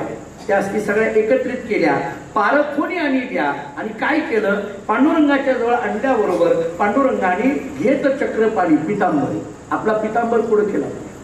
त्या अस्थी पांडुरंगाने आपल्या पितांबरामध्ये घेतला. आता हा पितांबर म्हणजे सामान्य नाही, प्रमाण देऊन जातो. घात आघात निवारी छाया पितांबर करी. या पितांबराच्या स्वतंत्र कथा आहेत. पांडुरंगाच्या अंगावरचा पितांबर काय महत्वाचा आहे त्याच्या स्वतंत्र कथा आहे. त्याच्यातली ही एक कथा आहे की चोखोबाच्या अस्थी पितांबरामध्ये देवाने धारण केल्या. पुढं काय झालं? देवाच्या अंतळी उठीला गजर, विठ्ठल नाम अंबर गर्जती. संत समुदाय पताकांचे भार, लोटले गजर ऐकावया. वद्य त्रयोदशी वैशाख शुक्रवार. आता तिथली समाधी, इथली समाधी वैशाख वद्य पंचमी. आणि पंढरपूरला जो समाधी स्थापन केली स्वतः पांडुरंगाने, वद्य त्रयोदशी वैशाख शुक्रवार. नामाचा गजर महाद्वारी, कारण चोखानं जाता जाता सांगितलं होतं महाद्वारी तया ठाव द्यावा. महाद्वारामध्ये ठाव दिला. ऐशी आनंदाने नामाच्या गजरी दिली महाद्वारी समाधी. त्या अस्ते निक्षेपन आपुल्या हाते करोनी अनंते पाषाण ठेव. मला असं वाटतं आणखीन एक चोखोबारांच्या समाधीचं वैशिष्ट्य सांगू. या सगळ्या अस्थी एकत्रित करणं आणि त्या अस्थी एकत्रित गोळा करणं आणि त्या व्यवस्थित आतमध्ये ठेवून त्याच्यावर पाषाण म्हणजे समाधी बांधणं, हे पांडुरंगाने चोखोबारांच्या समाधीचं बांधकाम केलं म्हणा किंवा अस्थी एकत्रित करून चोखोबारांच्या ठेवल्या म्हणा. मला असं वाटतं या संत मालिकेमध्ये अस्थीला हात जर पांडुरंगाच्या कोणाचा लागला असेल तर तो फक्त चोखोबारांचा. हे चोखोबारांच्या चरित्रातलं विशेष. म्हणजे त्या अस्थी निक्षेपण करणं, स्वतः त्या अस्थी एकत्रित करणं. एरवी एक व्यवहारातलं वाक्य द्यायचं झालं तर त्या सगळ्या अस्थी एकत्रित करून त्या निक्षेपण करण्याचं काम घरातली मंडळी करतात. पांडुरंग परमात्मा हा चोखोबाराच्या घरातला आहे. त्यांनी सगळं निक्षेपण केलं, ते एकत्रित केल्या आणि त्याच्यावर पाषाण ठेवी, याचा अर्थ समाधी मानली. अस्थि निक्षेपण आपुल्या हाती करोनी अनंते पाषाण ठेवी, राही रखुमाई कुरवंडी करीते सत्यभामा आरती ओवाळी. त्या चोखोबारांची आरती कुणी केली तर राही रखुमाई सत्यभामा या सगळ्यांनी चोखोबारांच्या समाधीची आरती करावी. आणि मग नामदेवराय मात्र म्हणतात, नामा मने धन्य विठोबाची कृपा जाईन माझ्या बापा ओवाळी. मला वाटतं जगातलं हे पहिलं असं उदाहरण आहे. चोखोबारांनी म्हणावं मी नामदेवरायांचा शिष्य आहे आणि नामदेवरांनी म्हणावं चोखोबाराय माझे बाप आहे. ते पहिलं उदाहरण आहे महाराज. चोखोबारांनी म्हणावं नामदेवराय माझे गुरु आहेत आणि नामदेवरांनी मात्र म्हणावं चोखोबाराय माझे बाप आहेत. जाईन माझ्या बापा ओवाळीनं देवाच्या अंतळी उठीला गजर विठ्ठल नाम अंबर गर्ज. तसे ज्या चोखोबारांना वद्य त्रयोदशीला पंढरपूरला समाधी दिली, वद्य पंचमीला मंगळवेढ्याला समाधी दिली. आणखीन एक विशेष मला असं वाटतं की या संत मालिकेमध्ये 2 समाधीचे उत्सव होणारे फक्त चोखोबाराय आहे.